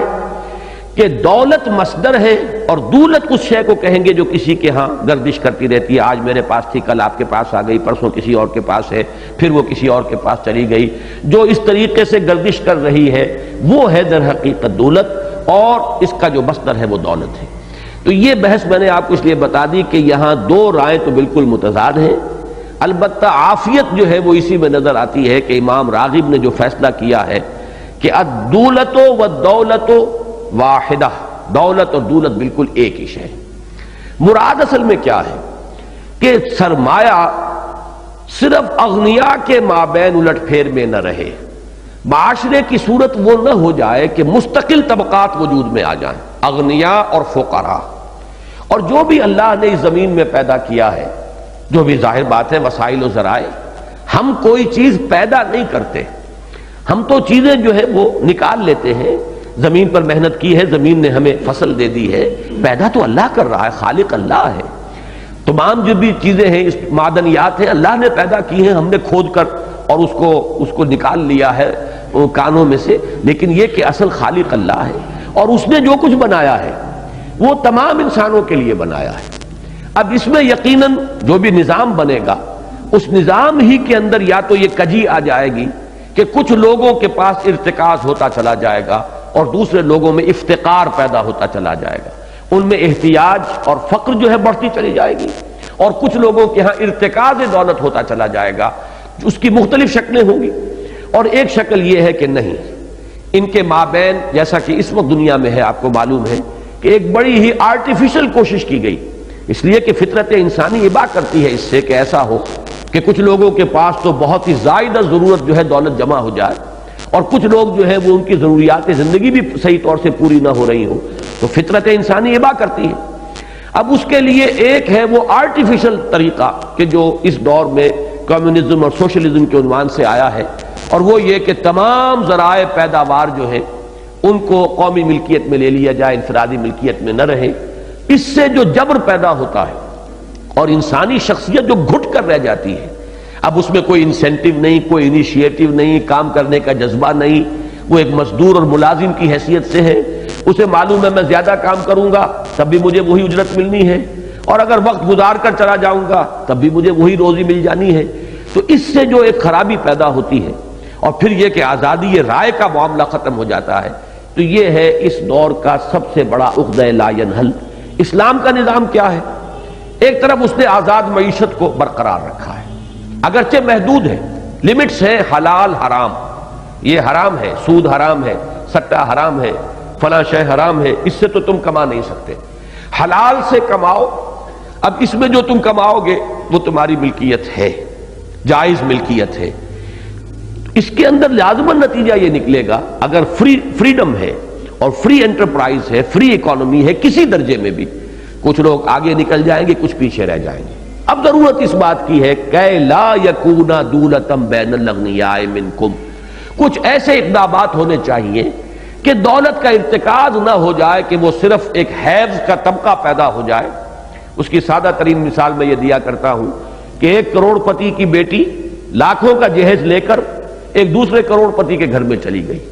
سرمایہ نے جنبش تو کھائی، یہاں سے وہ کچھ ہلا ہے، کہیں اور پہنچا ہے،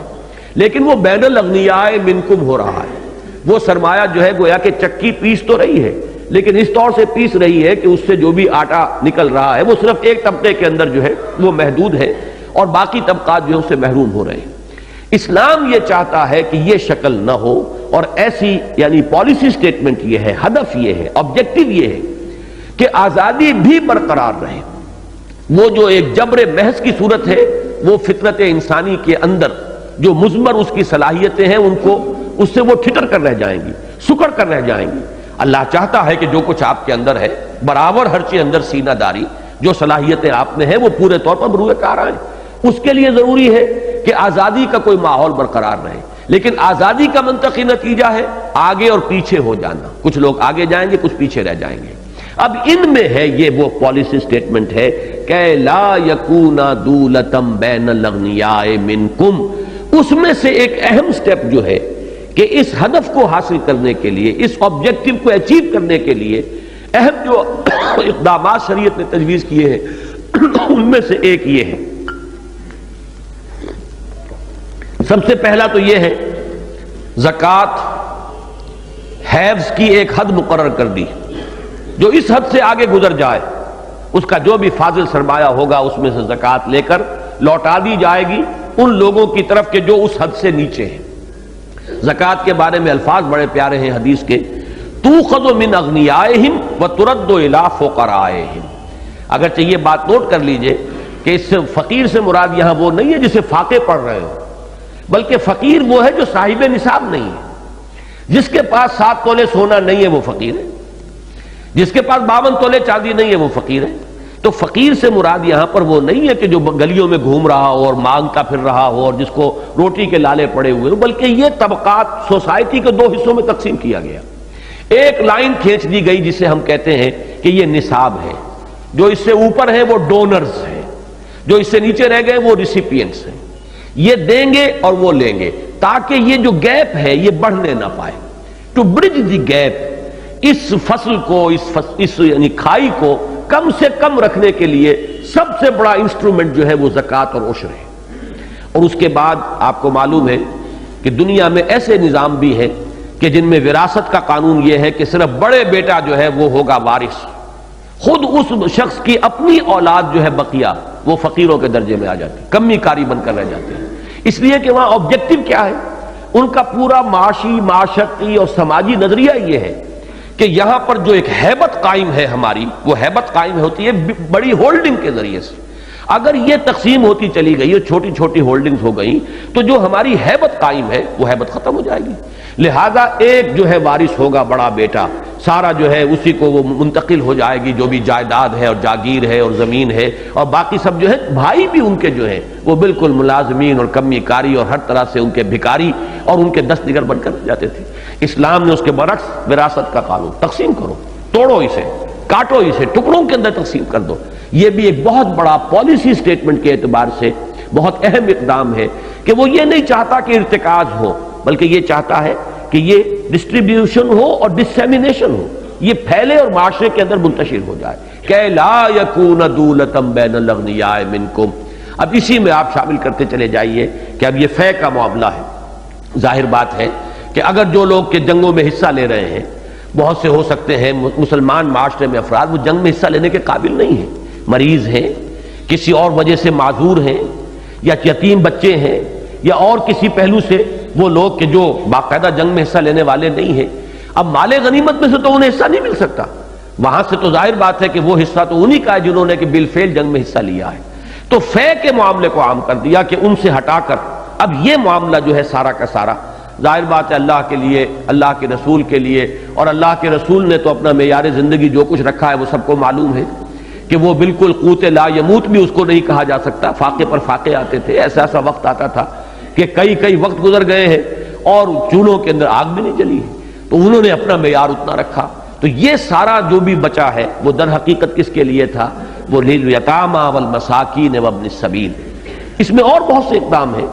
اسلامی معاشرے کے اندر، بہت سے گناہ ہیں جن کا کفارہ مقرر کر دیا گیا ہے کہ یہ غریبوں کو کھانا کھلاؤ۔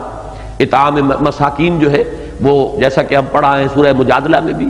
یہ مختلف شکلیں ہیں کہ جس سے اسلام نے اپنے اس ہدف کو اچیو کیا ہے کہ ایسا نہیں ہونا چاہیے کہ اللہ تعالیٰ نے جو کچھ اس دنیا میں بنایا اور پیدا کیا ہے اس میں کچھ لوگ جو ہے اس پر اس طور سے قابض ہو جائیں کہ دولت کا ارتکاز ہو جائے اور دوسری طرف لوگوں کے اندر فقر ہو اور افتقار ہو۔ اور جیسا کہ میں نے بارہا عرض کیا ہے اس موضوع پر کہ اس معاملے میں شاہ ولی اللہ دہلوی رحمۃ اللہ علیہ، واقعہ یہ ہے کہ اس دور کی عظیم ترین شخصیت ہے جنہوں نے دین کی ان تعلیمات کو خوب کھود کر نکالا ہے۔ وہ کھودنا اس لیے پڑا کہ خلافت راشدہ کے بعد ہمارے ہاں تو وہ نظام جو ہے ملوکیت کا اور پھر وہ جاگیرداری کا یہ نظام آ گیا تھا، وہی پورا جاہلی نظام۔ اب یہاں کیا تھا؟ 30,000 منصبدار، 20,000 منصبدار جاگیردار بیٹھے ہوئے ہیں، اور جو بھی لوگ ہیں ان کے کمی کاری کی حیثیت رکھتے ہیں، وہ گویا کہ ان کی رعیت شمار ہوتے تھے، چاہے وہ کھیت میں کام کر رہے ہو، چاہے وہ کوئی صنعت و حرفت کا ان کا کوئی معاملہ ہے، وہ تو ان کی کوئی حیثیت نہیں، کوئی حقوق نہیں۔ تو اس پورے نظام کو، اور وہ صدیوں سے اب چلا آ رہا تھا، تو شاہ ولی اللہ دہلوی رحمۃ اللہ علیہ کی جو مجددانہ خدمات ہیں ان میں سے اس دور کے تقاضوں کے اعتبار سے سب سے بڑی تو ہمارے نزدیک یہ ہے کہ قرآن مجید کی جو رجوع الی القرآن کی تحریک ہے اس کا نقطۂ آغاز شاہ ولی اللہ دہلوی ہے رحمۃ اللہ علیہ بر صغیر پاک و ہند میں۔ لیکن یہ کہ نظام زندگی اور عمرانیات جدیدہ کے اعتبار سے اہم ترین حصہ یہ ہے کہ انہوں نے اس چیز کو نکالا ہے کہ یہ تقسیم دولت کا نظام جب غلط ہو جاتا ہے تو پھر ان کا کہنا یہ ہے کہ یہ دو دھاری تلوار کے مانند ہے، ادھر بھی کاٹ رہی ہے ادھر بھی کاٹ رہی ہے۔ اس لیے کہ تقسیم دولت کا نظام جب غیر منصفانہ ہوگا تو ایک طرف دولت کا ارتکاز ہوگا، ایک طرف احتیاج بڑھتی چلی جائے گی۔ جن میں احتیاج بڑھتی چلی جا رہی ہے وہ انسان نہیں رہیں گے، ڈھور ڈنگر بن جائیں گے، حیوانوں کی سطح پر آ جائیں گے۔ جیسے لدو اونٹ ہے، اب اس میں کیا شعور ہے؟ یا کولو کا بیل ہے، کوئی شعور نہیں، اس میں لگا ہوا ہے، وہ اپنے جتا ہوا ہے اس کے اندر، کولو کے اندر،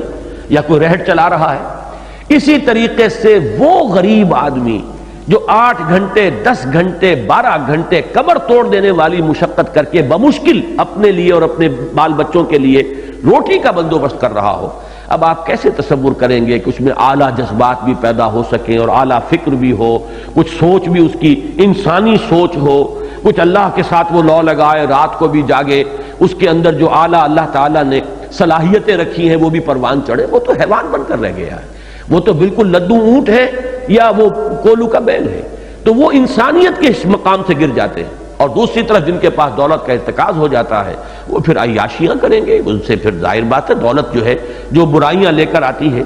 جو عرب ممالک میں جو تیل کی دولت جو کچھ لے کر آئی ہے، جو بھی وہاں گئے انہیں معلوم ہے کہ وہ کیا کیا برائیاں اس کے ذریعے سے آئی ہیں، معلوم ہے، سب سامنے ہے، تو وہ خرابیاں وہاں آئیں گی۔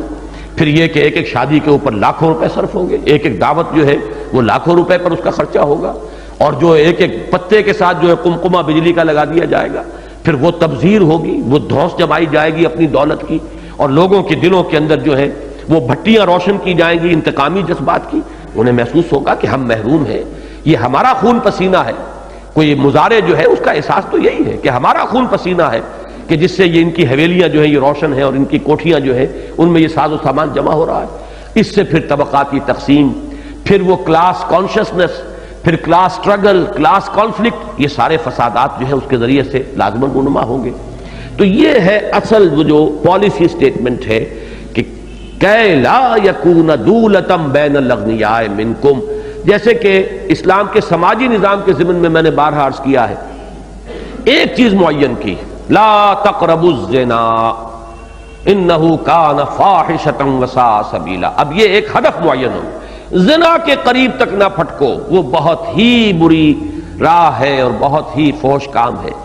اب اس کے لیے ہدف ہے یہ، عورتوں اور مردوں کے جداگانہ میدان کار ہو، مخلوط معاشرہ نہ ہو، ستر اور حجاب کے احکام ہو، نکاح کو آسان بنایا جائے، نکاح کے راستے میں رکاوٹیں دور کی جائے۔ یہ سارا سب کچھ کس لیے ہے؟ اس زنا کا سد باب کرنا۔ اس میں اصل ہدف کیا ہے؟ لا تقربوا الزنا انہ کان فاحشۃ وساء سبیلا۔ یہ ایک ہدف ہے، یہ آبجیکٹو ہے جسے اچیو کرنا ہے، اس کے لیے سارے اقدامات ہیں کہ جو کیے جائیں گے۔ اسی طریقے سے یہ اصل میں بہت اہم پالیسی سٹیٹمنٹ ہے اسلام کے معاشی نظام کا، کہ لا یکون دولتم بین الاغنیاء منکم، تاکہ دولت یا سرمایہ جو ہے وہ نہ رہ جائے اغنیاء ہی کے مابین گردش میں۔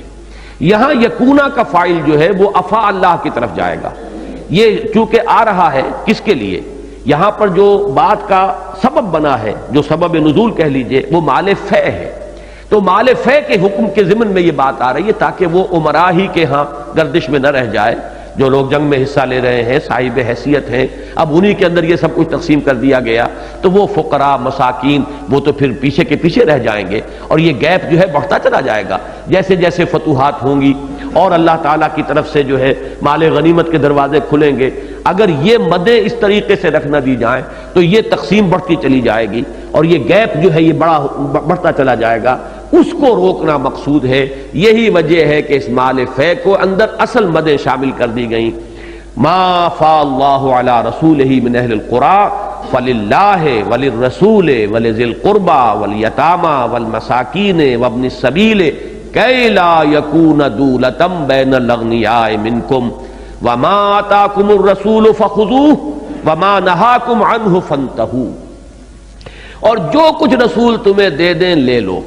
اور خضوع ہو جو ہے نا مضبوطی سے پکڑو۔ یہاں پر بھی نوٹ کیجئے، جیسا کہ میں نے عرض کیا، یہ اصول کے طور پر بات سمجھ لیجئے، قرآن مجید میں جو فلسفہ اور حکمت کے مضامین آتے ہیں وہ عام طور پر ضمنی طور پر آتے ہیں۔ کوئی اور بات چل رہی ہے، درمیان میں کوئی بات آ جائے گی جو بڑی اہم ہوگی، اس خاص بحث کے اندر شاید اس کی وہ اہمیت نہ ہو، لیکن جو اس کے عموم لفظ پر اگر غور کریں گے اور اس میں غوطہ زنی کریں گے تو معلوم ہوگا کہ ایک بہت بڑا حکمت کا موتی ہمارے ہاتھ آ گیا ہے۔ یہ میں عرض کر چکا ہوں اس سے پہلے بھی سورہ حدید کے ضمن میں بھی۔ اسی طریقے سے ما آتاکم الرسول فخذوہ وما نہاکم عنہ فانتہوا۔ اب اس کا ایک مفہوم تو وہ ہوگا کہ جو فوری طور پر جس کانٹیکسٹ میں یہ آیت نازل ہو رہی ہے اس میں آپ اس کو معین کریں گے۔ اس میں آپ ذرا اس پس منظر کو سمجھ لیجئے کہ کس قدر حساس ایشو ہے یہ، اس لیے کہ مال غنیمت کی میں نے پوری تاریخ آپ کو بتائی ہے۔ چند سال پہلے تک وہ لوگ اس کے عادی تھے کہ جو جھپٹا مار لے اور جس کے قبضے میں جو آ گیا وہ اس کا ہے۔ یہ ان کی گویا کہ روایت چلی آ رہی تھی ہمیشہ سے۔ اس روایت کا موڑنا، اس کے رخ کو بدلنا کوئی آسان بات نہیں تھی۔ اس کو روکنا تو اسی شکل میں ہو سکتا ہے کہ پختہ یقین ہے اللہ پر، پختہ یقین ہے اللہ کے رسول پر، یہ یقین ہے کہ جو کچھ یہ کہہ رہے ہیں اپنے جی سے نہیں کہہ رہے، یہ اللہ کا حکم ہے، اور اس کو انسان جو ہے اپنے لیے واجب التسلیم جو ہے اگر وہ قرار دے گا، تبھی یہ چیزیں جو ہیں اتنی بڑی بڑی چیزیں اتنی آسانی سے اس معاشرے کے اندر طے ہوتی چلی گئی، حل ہوتی چلی گئی۔ تو اس میں یہ آیت آئی ہے ما آتاکم الرسول فخذوہ وما نہاکم عنہ فانتہوا۔ اور حضور صلی اللہ علیہ وسلم نے اس معاملے میں اپنے خصوصی اختیارات کا بھی جو ہے استعمال فرمایا ہے۔ چنانچہ مکہ فتح ہوا اور مکے والوں سے کوئی شے بھی نہیں لی گئی، نہ وہ فے تھا نہ وہ مال غنیمت تھا، سب کا سب انہی کے حوالے چھوڑ دیا، حضور صلی اللہ علیہ وسلم کا اختیار تھا۔ اب یہ اس تحریک کے دوران کس وقت کس چیز کی کیا مصلحت ہے، اگر تو ایک قانون بنا دیا جائے اور اس قانون کی پابندی حضور کو بھی کرنے جو ہے وہ لازم ہو گئی ہوتی تو پھر تو یہ کہ آپ کے ہاتھ بند گئے ہوتے،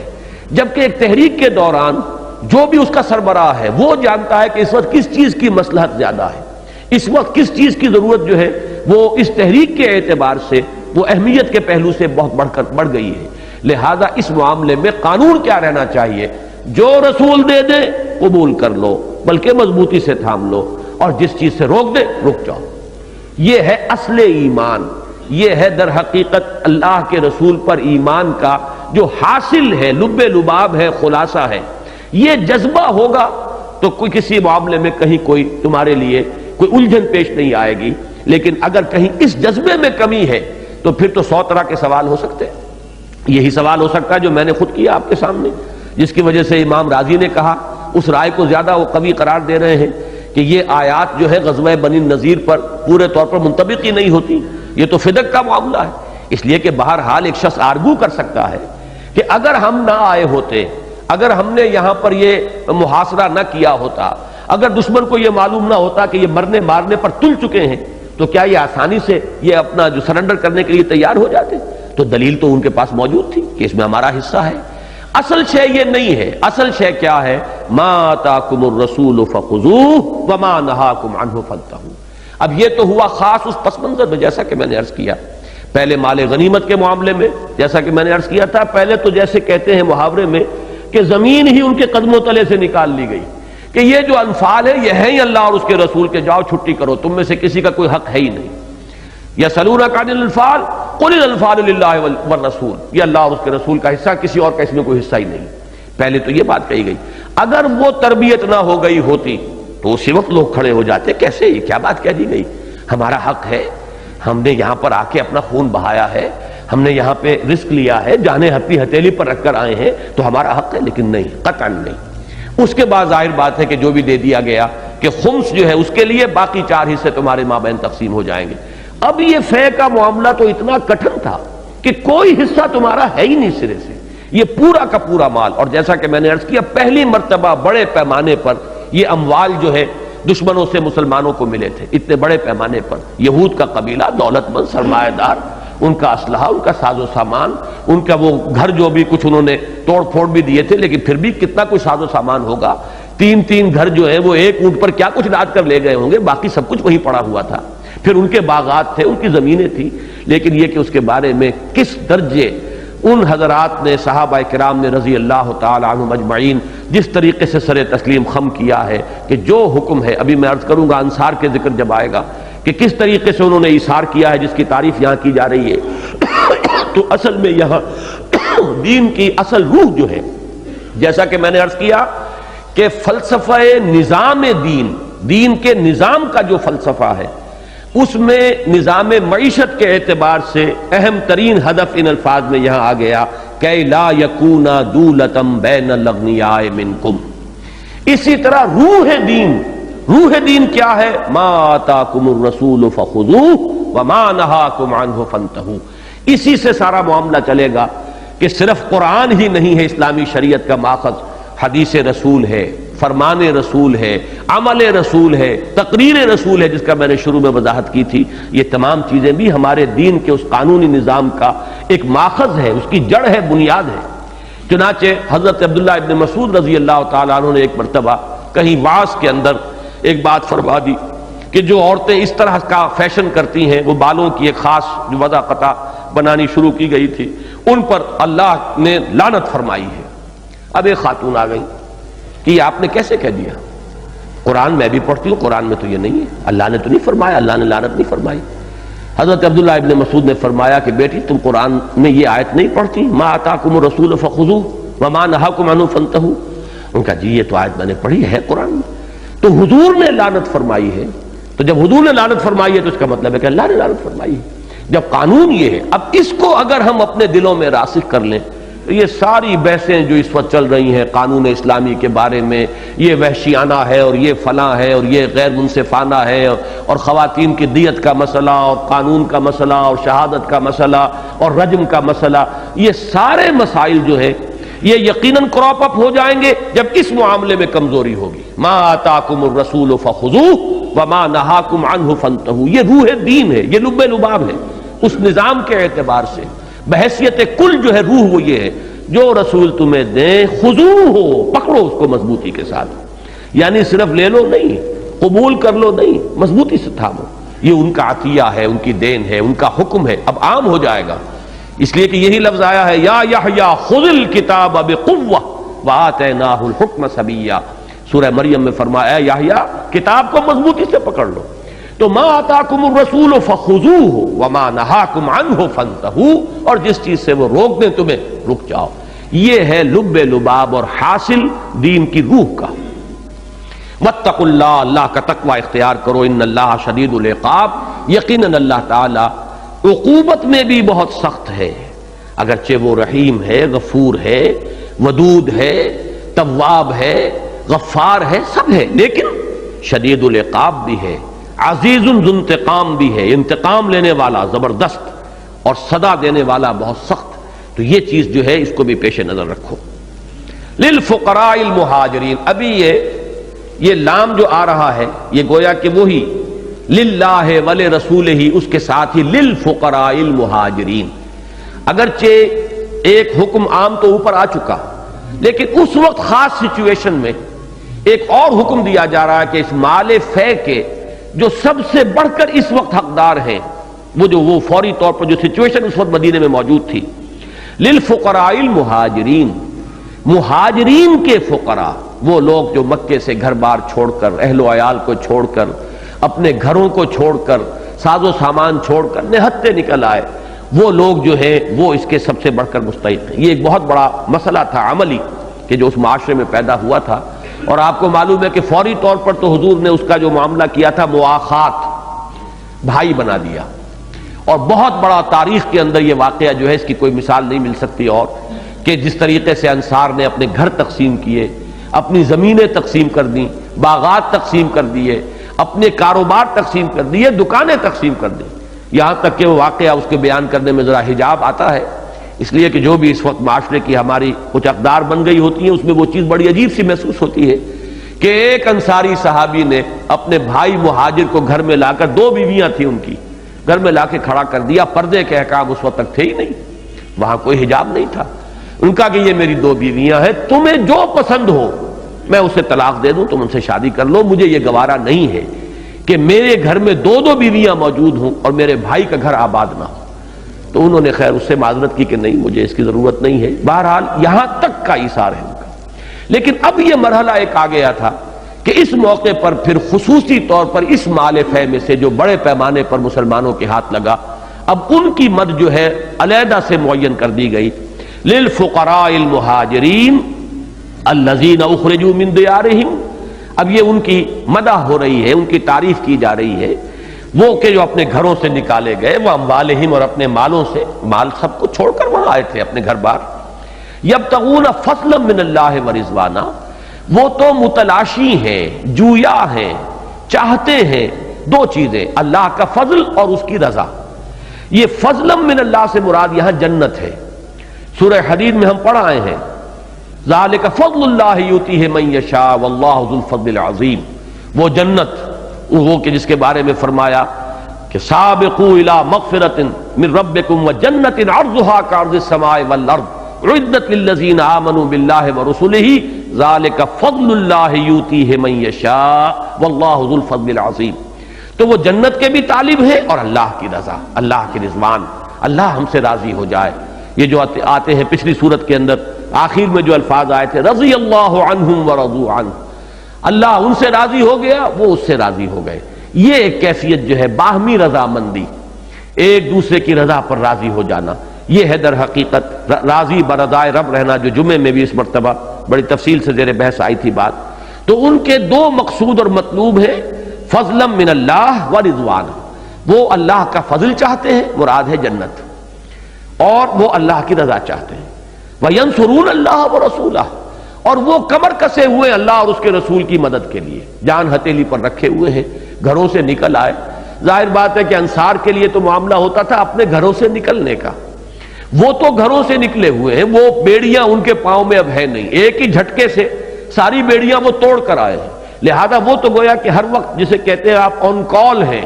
جب چاہے انہیں پکار لیا جائے اور وہ حاضر ہوں گے اللہ اور اس کے رسول کی مدد کے لیے اور اللہ کی راہ میں اپنی جانیں ہتھیلی پر رکھ کر میدان میں آ جانے کے لیے۔ اولئک ھم الصادقون،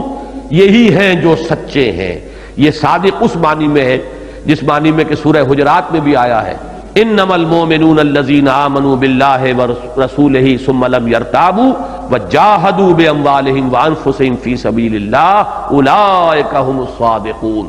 یا جیسے کہ ہمارا منتخب نصاب کا درس نمبر 2 جو آیا ہے بر، وہ بھی اسی پر ختم ہوتا ہے، اولئک الذین صدقوا واولئک ھم المتقون۔ یہاں صرف قول کی راست بازی نہیں ہے، کردار کی راستی، اللہ سے کیے ہوئے اپنے عہد کی سچائی، وہ جو میثاق الست ہے اس میں سچا ثابت ہونا، پھر جو میثاق ایمان ہے جیسا کہ سورہ حدید میں ہم پڑھ چکے ہیں، وَقَدْ أَخَذَ مِيثَاقَكُمْ إِن كُنتُم مُؤْمِنِينَ، اگر تم مومن ہو تو تم سے تو میثاق ہو چکا، قول و قرار ہو چکا، ان اللہ اشترى من المؤمنین انفسهم واموالهم بان لهم الجنہ، اہل ایمان سے تو ان کی جانیں اور مال اللہ خرید چکا، بیع و شرع ہو چکی۔ اب اس کے اندر وہ رویہ اختیار کرنا کہ جس میں یہ پورا معاملہ جو ہے صداقت شعاری کا ہو، راست بازی کا ہو، اولئک ھم الصادقون۔ یہ ہے مہاجرین کے لیے خاص طور پر اس موقع پر حضور نے انصار کے سامنے 2 آپشنز رکھے، ایک تو یہ کہ جو کچھ تم نے اب تک تقسیم کر کے دیا ہوا ہے وہ مہاجر اپنے ان بھائیوں کے پاس رہنے دو، اور یہ جو مال فے ہے یہ بھی میں تمہارے مابین تقسیم کر دیتا ہوں، اور دوسری شکل یہ ہے کہ تم نے جو کچھ انہیں دیا ہوا تھا وہ میں تمہیں واپس لوٹوا دیتا ہوں، کسی نے اپنے باغ میں سے آدھا حصہ دے دیا تھا، کسی نے مکان میں سے جو بھی تھا وہ تمہیں واپس کروا دیتا ہوں، اور ان کو میں صرف اس مال کے اندر سے میں ان کو دے کر تاکہ یہ بھی اپنی معاشی زندگی میں خود کفیل ہو جائیں، اپنے پیروں پر کھڑے ہو جائیں۔ جواب انصار کا یہ تھا کہ حضور نہ ہمیں وہ واپس لینا ہے جو ہم نے انہیں پہلے دیے تھا، نہ ہمیں اس میں سے حصہ درکار ہے، یعنی جو آپشنز نبی اکرم صلی اللہ علیہ وسلم نے دیے ان میں سے بھی انہوں نے بالکل دونوں کو چھوڑ دیا کہ یہ ہمارے ان مہاجر بھائیوں کے لیے جو کچھ ہم نے دیا تھا وہ بھی دیا ہم نے، وہ ہم واپس لینے کے لیے آمادہ نہیں، اور یہ کہ یہ جو مال فے ہے اس میں سے آپ سب کچھ انہیں دیجئے، اور ہمیں قطعاً اس پر کوئی ملال نہیں ہوگا، ہمیں کوئی اس کے اوپر جو ہے کوئی برا محسوس نہیں ہوگا کہ اس میں ہماری حق تلفی ہوئی ہے۔ تو یہ ہے جس کی کہ اب اگلی آیت میں ان کی مدح کی جا رہی ہے، والذین تبوؤا الدار والایمان من قبلہم، اور وہ لوگ کہ جنہوں نے جگہ پکڑی ہوئی تھی گھر میں اور ایمان میں، یہ میں ذرا وضاحت کروں گا، یہاں اشکال ہے ایک، ان سے پہلے مراد ہے، سب کے نزدیک متفق علیہ بات ہے کہ مراد ہے یہ جو انصار مدینہ ہیں، الدار سے مراد مدینہ ہے جو یہاں پر پہلے سے موجود تھے۔ یہ بوا یبوئ جب آتا ہے باب تفعیل سے تو کسی جگہ کسی کو ٹھکانہ دینا، جمع دینا، اس بوانا لابراہیم مکان البیت، لیکن تبوّع یہ باب تفاعل ہے، خود اپنی جگہ وہاں پکڑ لینا، اپنا ٹھکانہ بنا لینا، جم جانا، سیٹل ہو جانا۔ تو جو لوگ پہلے سے مدینے میں سیٹلڈ تھے، جو پہلے سے یہاں پر قائم تھے، مقیم تھے، ایمان کے لفظ میں تھوڑا سا اشکال ہے کہ ایمان میں مقیم ہونے کے معنی کیا ہے، ایمان میں قائم ہونے یا ایمان میں جمنے کا مفہوم کیا ہے وہ میں بعد میں عرض کروں گا۔ من قبلہم، ان سے پہلے، یحبون من ہاجر الیہم، یہ ان کی اب شان ہے جو بیان ہو رہی ہے، جیسے کہ پچھلی آیت میں جو مہاجرین کی مدح میں اور ان کی شان میں الفاظ آئے، اب یہاں انصار کی شان اللہ تعالیٰ بیان فرما رہے ہیں۔ یحبون من ہاجر الیہم، وہ محبت کرتے ہیں ان کو کہ ان سے کہ جو ان کی طرف ہجرت کر کے آئے ہیں، یعنی ایک تو یہ ہوتا ہے کہ احساس منفی ہو کہ خامخواہ کا بار ہماری معیشت کے اوپر بار پڑ رہا ہے، اور ہمارے لیے پہلے ہی جو وسائل تھے کوئی بہت زیادہ نہیں تھے، اب آ کے یہ خامخواہ کے حصے دار بن گئے ہیں، بجائے اس کے کہ انہیں یہ محسوس ہوتا جیسے کہ منافقین کوشش کرتے رہتے تھے کہ یہ احساس جو ہے اجاگر کریں۔ سورہ منافقون میں ہم آگے چل کر پڑھیں گے کہ عبداللہ ابن ابی نے کہا تھا کہ لا تنفقوا علی من عند رسول اللہ حتی ینفضوا، کہ اے انصار مدینہ یہ تمہاری خیرات اور صدقات ہے جس کی وجہ سے یہ مہاجرین یہاں بیٹھے ہوئے محمد کے گرد جمع ہے صلی اللہ علیہ وسلم، تم اپنا ہاتھ کھینچ لو اور ان پر خرچ کرنا بند کر دو، یہ بھیڑ چھٹ جائے گی، دیکھنا ان بستیوں کو تم کے ویراں ہو گئی، پھر پتہ چلے گا کہ ان میں کتنا اللہ کا اور رسول کا اور جہاد فی سبیل اللہ کا جذبہ ہے اور مادہ ہے، یہ سب تمہارے ٹکڑوں کے طفیل ہے جو یہ یہاں پر پل رہے ہیں۔ معاذ اللہ ثم معاذ اللہ، نقل کفر نہ باشد۔ وہیں پر جواب یہ دلوایا گیا کہ قل للہ وللہ خزائن السماوات والارض ولکن المنافقین لا یفقہون، آسمانوں اور زمین کے سارے خزانے تو اللہ کے دست قدرت میں ہیں، اختیار میں ہیں، لیکن ان منافقین کو علم حاصل نہیں۔ تو وہ تو احساس یہ پیدا کرتے تھے، لیکن یہاں ظاہر بات ہے کہ مومنین صادقین جو تھے انصار میں سے ان کا ذکر ہے، یحبون من ہاجر الیہم، کہ بجائے اس کے کہ وہ اس پر کوئی دل کی تنگی محسوس کرتے،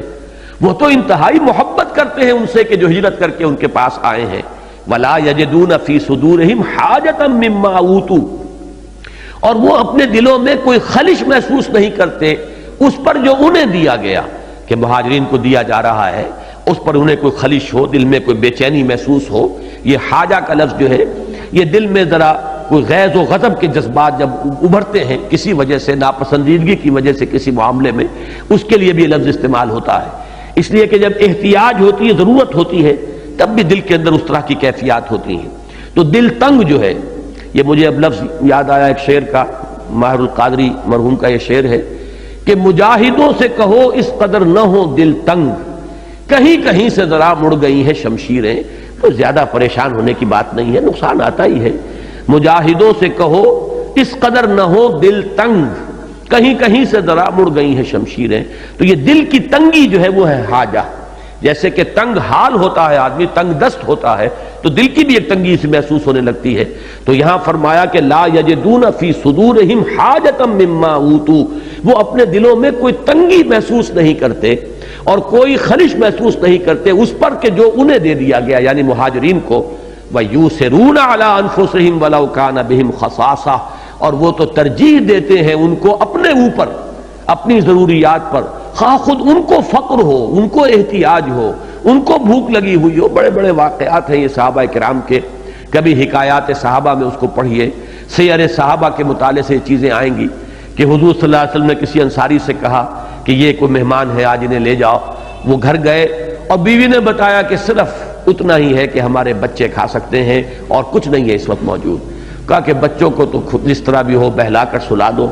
اور پھر وہ کھانا لا کے بیٹھ جانا اور بتی گل کر دینا، ہم یہ انہیں باور کرائیں گے کہ ہم بھی کھا رہے ہیں، ہم نہیں کھائیں گے، تاکہ اللہ کے رسول کے مہمان جو ہیں وہ کھانا کھائیں اور ہم نہ کھائیں۔ اگر ہم نہیں کھائیں گے، بیٹھیں گے نہیں ساتھ، تو وہ بھی نہیں کھائیں گے، لیکن بتی گل کر دینا تاکہ انہیں پتہ نہ چلے، وہ یہی سمجھے کہ ہم بھی کھا رہے ہیں۔ تو یہ واقعہ یہ ہے کہ کوئی تحریک، بالخصوص انقلابی تحریک، اصلاحی تحریک، علمی تحریک، یہ کام دنیا میں ہوتے رہتے ہیں، ان چیزوں کی اس میں ضرورت نہیں ہے۔ کوئی انقلابی تحریک ان اوصاف کے بغیر چل ہی نہیں سکتی۔ یہ تو اس کے لوازم میں سے پری ریکویزٹس ہیں، بالکل یوں سمجھیے کہ یہ لا بد من ہو۔ اور یہ دنیا میں جو دوسری انقلابی تحریکیں انہوں نے بھی یہ کیفیات پیدا کی ہیں۔ آپ وہ پڑھیے وہ ناول جو ہے مدر، آپ کو اندازہ ہو جائے گا کمیونسٹ ریولوشن جو آیا کس انداز میں آیا ہے، کس کس قسم کے احساسات، ان کے کامریڈ شپ جو تھی ان کی،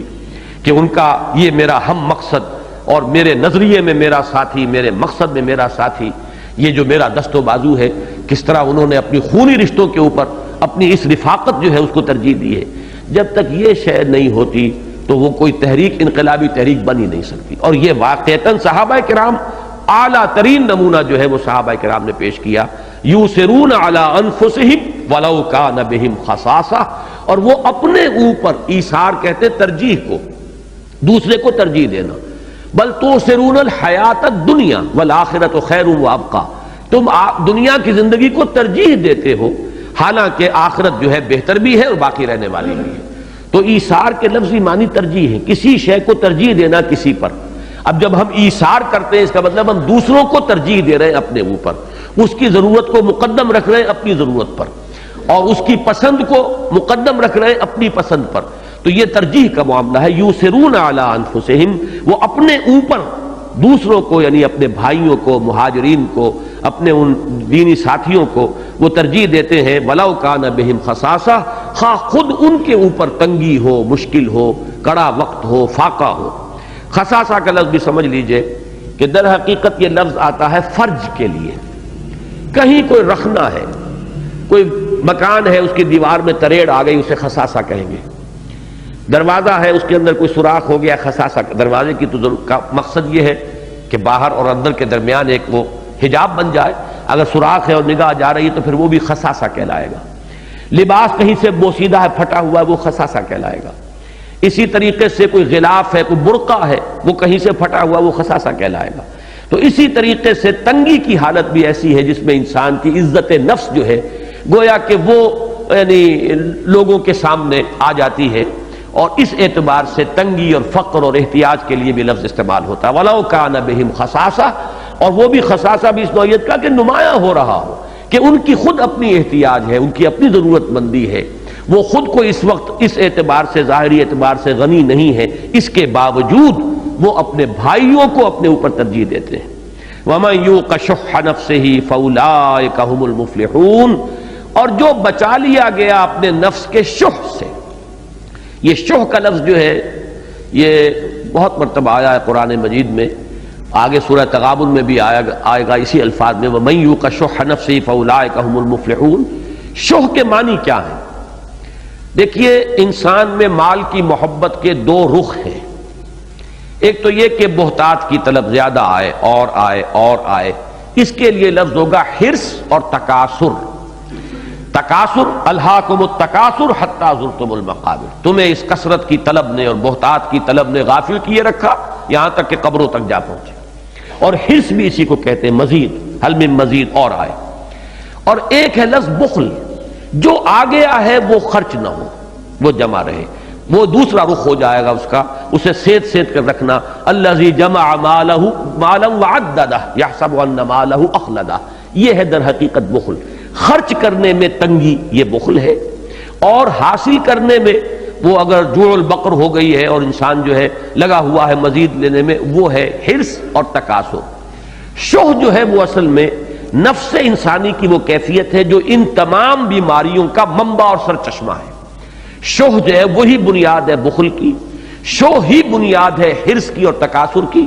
یوں کہ یہ مال کی محبت، جی میں یہ مال و اسباب دنیاوی سے اگر محبت کا مادہ ہے تو پھر بخل بھی ہوگا. جو ہے اس کو انسان ہاتھ سے جانے نہیں دے گا، سیت سیت کر رکھے گا، اور مزید کے لیے بلکہ اگر اس کے اندر وہ ایمان کی اور کمزوری ہے تو پھر وہ حلال اور حرام کی تمیز بھی ہٹا دے گا، جائز ناجائز کا فرق جو ہے وہ بھی ختم کر دے گا. تو وہ یہ شح ہے اصل شے.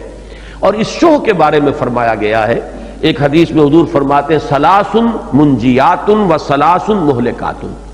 تین چیزیں ہیں نجات دینے والی، تین چیزیں ہیں ہلاک کر دینے والی. اور اس میں جو ہلاک کرنے والی چیزیں ہیں ان میں فرمایا فہوم متبع، وہ خواہش نفس جس کا انسان اتباع کر رہا ہے، جو بھی خواہش دل سے اٹھی اندر سے، اڈ یا لبیڈو کی جو بھی طلب بیدار ہوئی اندر سے، ہم اس کی پیروی کے لیے دست بستہ حاضر ہو گئے. یہ ہے ہمم متبع وشح مطاع. اور یہ مال کی محبت جو ہے اس کی اگر اطاعت کی جا رہی ہے، آدمی ایک تو یہ کہ کشمکش کرتا ہے، مجاہدہ مان نفس کرتا ہے، جیسے کہ حضور نے فرمایا المجاہد من جاہد نفسہ، اصل مجاہد تو ہے ہی وہ جو اپنے نفس سے جہاد کرتا ہے. اور پوچھا گیا کہ ای الجہاد افضل یا رسول اللہ، اے اللہ کے رسول یہ فرمائیے کہ سب سے اعلیٰ اور افضل جہاد کون سا ہے؟ جواب اور ارشاد فرمایا ان تجاہد نفسک فی طاعت اللہ. تو یہ نفس کی کمزوریاں جو ہیں ان کے خلاف کشمکش کرتے ہوئے نہى النفس عن الہوى، اپنے نفس کو ان خواہشات سے روک کر رکھنا، اس کی لگام کھینچ کر رکھنا، یہ ہے در حقیقت کہ جو انسان کے نجات کا ذریعہ بنے گی. اور اگر اپنے نفس کی ان چیزوں کے پیچھے آدمی لگ گیا، انہی کی اطاعت کرتا رہا، جو بھی اس کا کہنا ہے وہ مان لیا، تو فرمایا حضور نے کہ یہ بھی مہلکات میں سے ہلاک کرنے والی چیزیں. فَهَوًا مُتَّبَعٌ وَشُحٌ مُطَاعٌ وَإِعْجَابُ الْمَرْءِ بِنَفْسِهِ، انسان کا اپنے آپ کو کچھ سمجھنا، اپنی صلاحیتیں، اپنی توانائیاں، اپنی نیکیاں، اپنے اعمال، اپنا علم، اپنا تقوی، اپنا زہد، اپنی عبادت، اس کا اگر کوئی زوم پیدا ہو جائے، تکبر اور عجب پیدا ہو جائے، فرمایا ہی اشدہن، تینوں میں سب سے زیادہ شریر یہ تیسری چیز ہے، تعجب اور عجب. انسان کا اپنے بارے میں کچھ ہونے کا احساس ساری نیکیوں کو ختم کر دینے والی شے ہے. فرمایا وَمَن يُوقَ شُحَّ نَفْسِهِ فَأُولَٰئِكَ هُمُ الْمُفْلِحُونَ، اور جو اپنے جی کے لالچ سے بچا لیا گیا. اب یہاں بڑا پیارا لفظ ہے یوقا، بچا لیا گیا. آسان کام نہیں ہے یہ تو یوں سمجھیے کہ اللہ تعالیٰ کی طرف سے ہے، اللہ جس کو بچا لے. یہی احساس ہونا چاہیے کہ اللہ تعالیٰ ہی اپنی پناہ میں لے لے، کہ وہ ہمارے نفس کے جو یہ تقاضے ہیں اللہ تعالیٰ ہمیں ان سے بچائے. جیسے کہ وہ دعائیں جو ہیں حضور سے منقول، ان میں یہ بھی آتا ہے وَلَا تَكِلْنِي إِلَىٰ نَفْسِي طَرْفَةَ عَيْنٍ،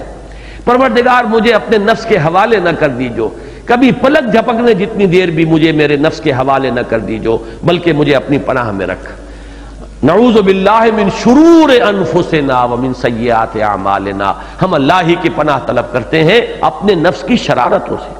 تو اپنے نفس کی شرارتوں سے اللہ کی پناہ طلب کرتے رہنا چاہیے، اس لیے کہ اللہ ہی بچائے تو انسان بچ سکتا ہے، ورنہ یہ چیزیں تو انہیرنٹ ہیں. ان النفس لامارۃ بالسوء، یہ نفس تو برائی کا حکم دینے والا ہے ہی اور ہر شخص کے ساتھ لگا ہوا ہے. تو وَمَن يُوقَ شُحَّ نَفْسِهِ، جو بچا لیا گیا اپنے جی کے اس لالچ سے اور یہ محبت مال اور حب دنیا اور حب مال سے، فَأُولَٰئِكَ هُمُ الْمُفْلِحُونَ، تو یہی لوگ ہیں کہ جو فلاح پانے والے ہیں. ایک آیت آج بھی ہمارے درس میں رہ گئی ہے، لیکن چونکہ 1.5 گھنٹہ مکمل ہو چکا ہے میں درس کو یہیں ختم کر رہا ہوں. بارک اللہ لی ولکم فی القرآن العظیم ونفعنی وإیاکم بالآیات والذکر الحکیم.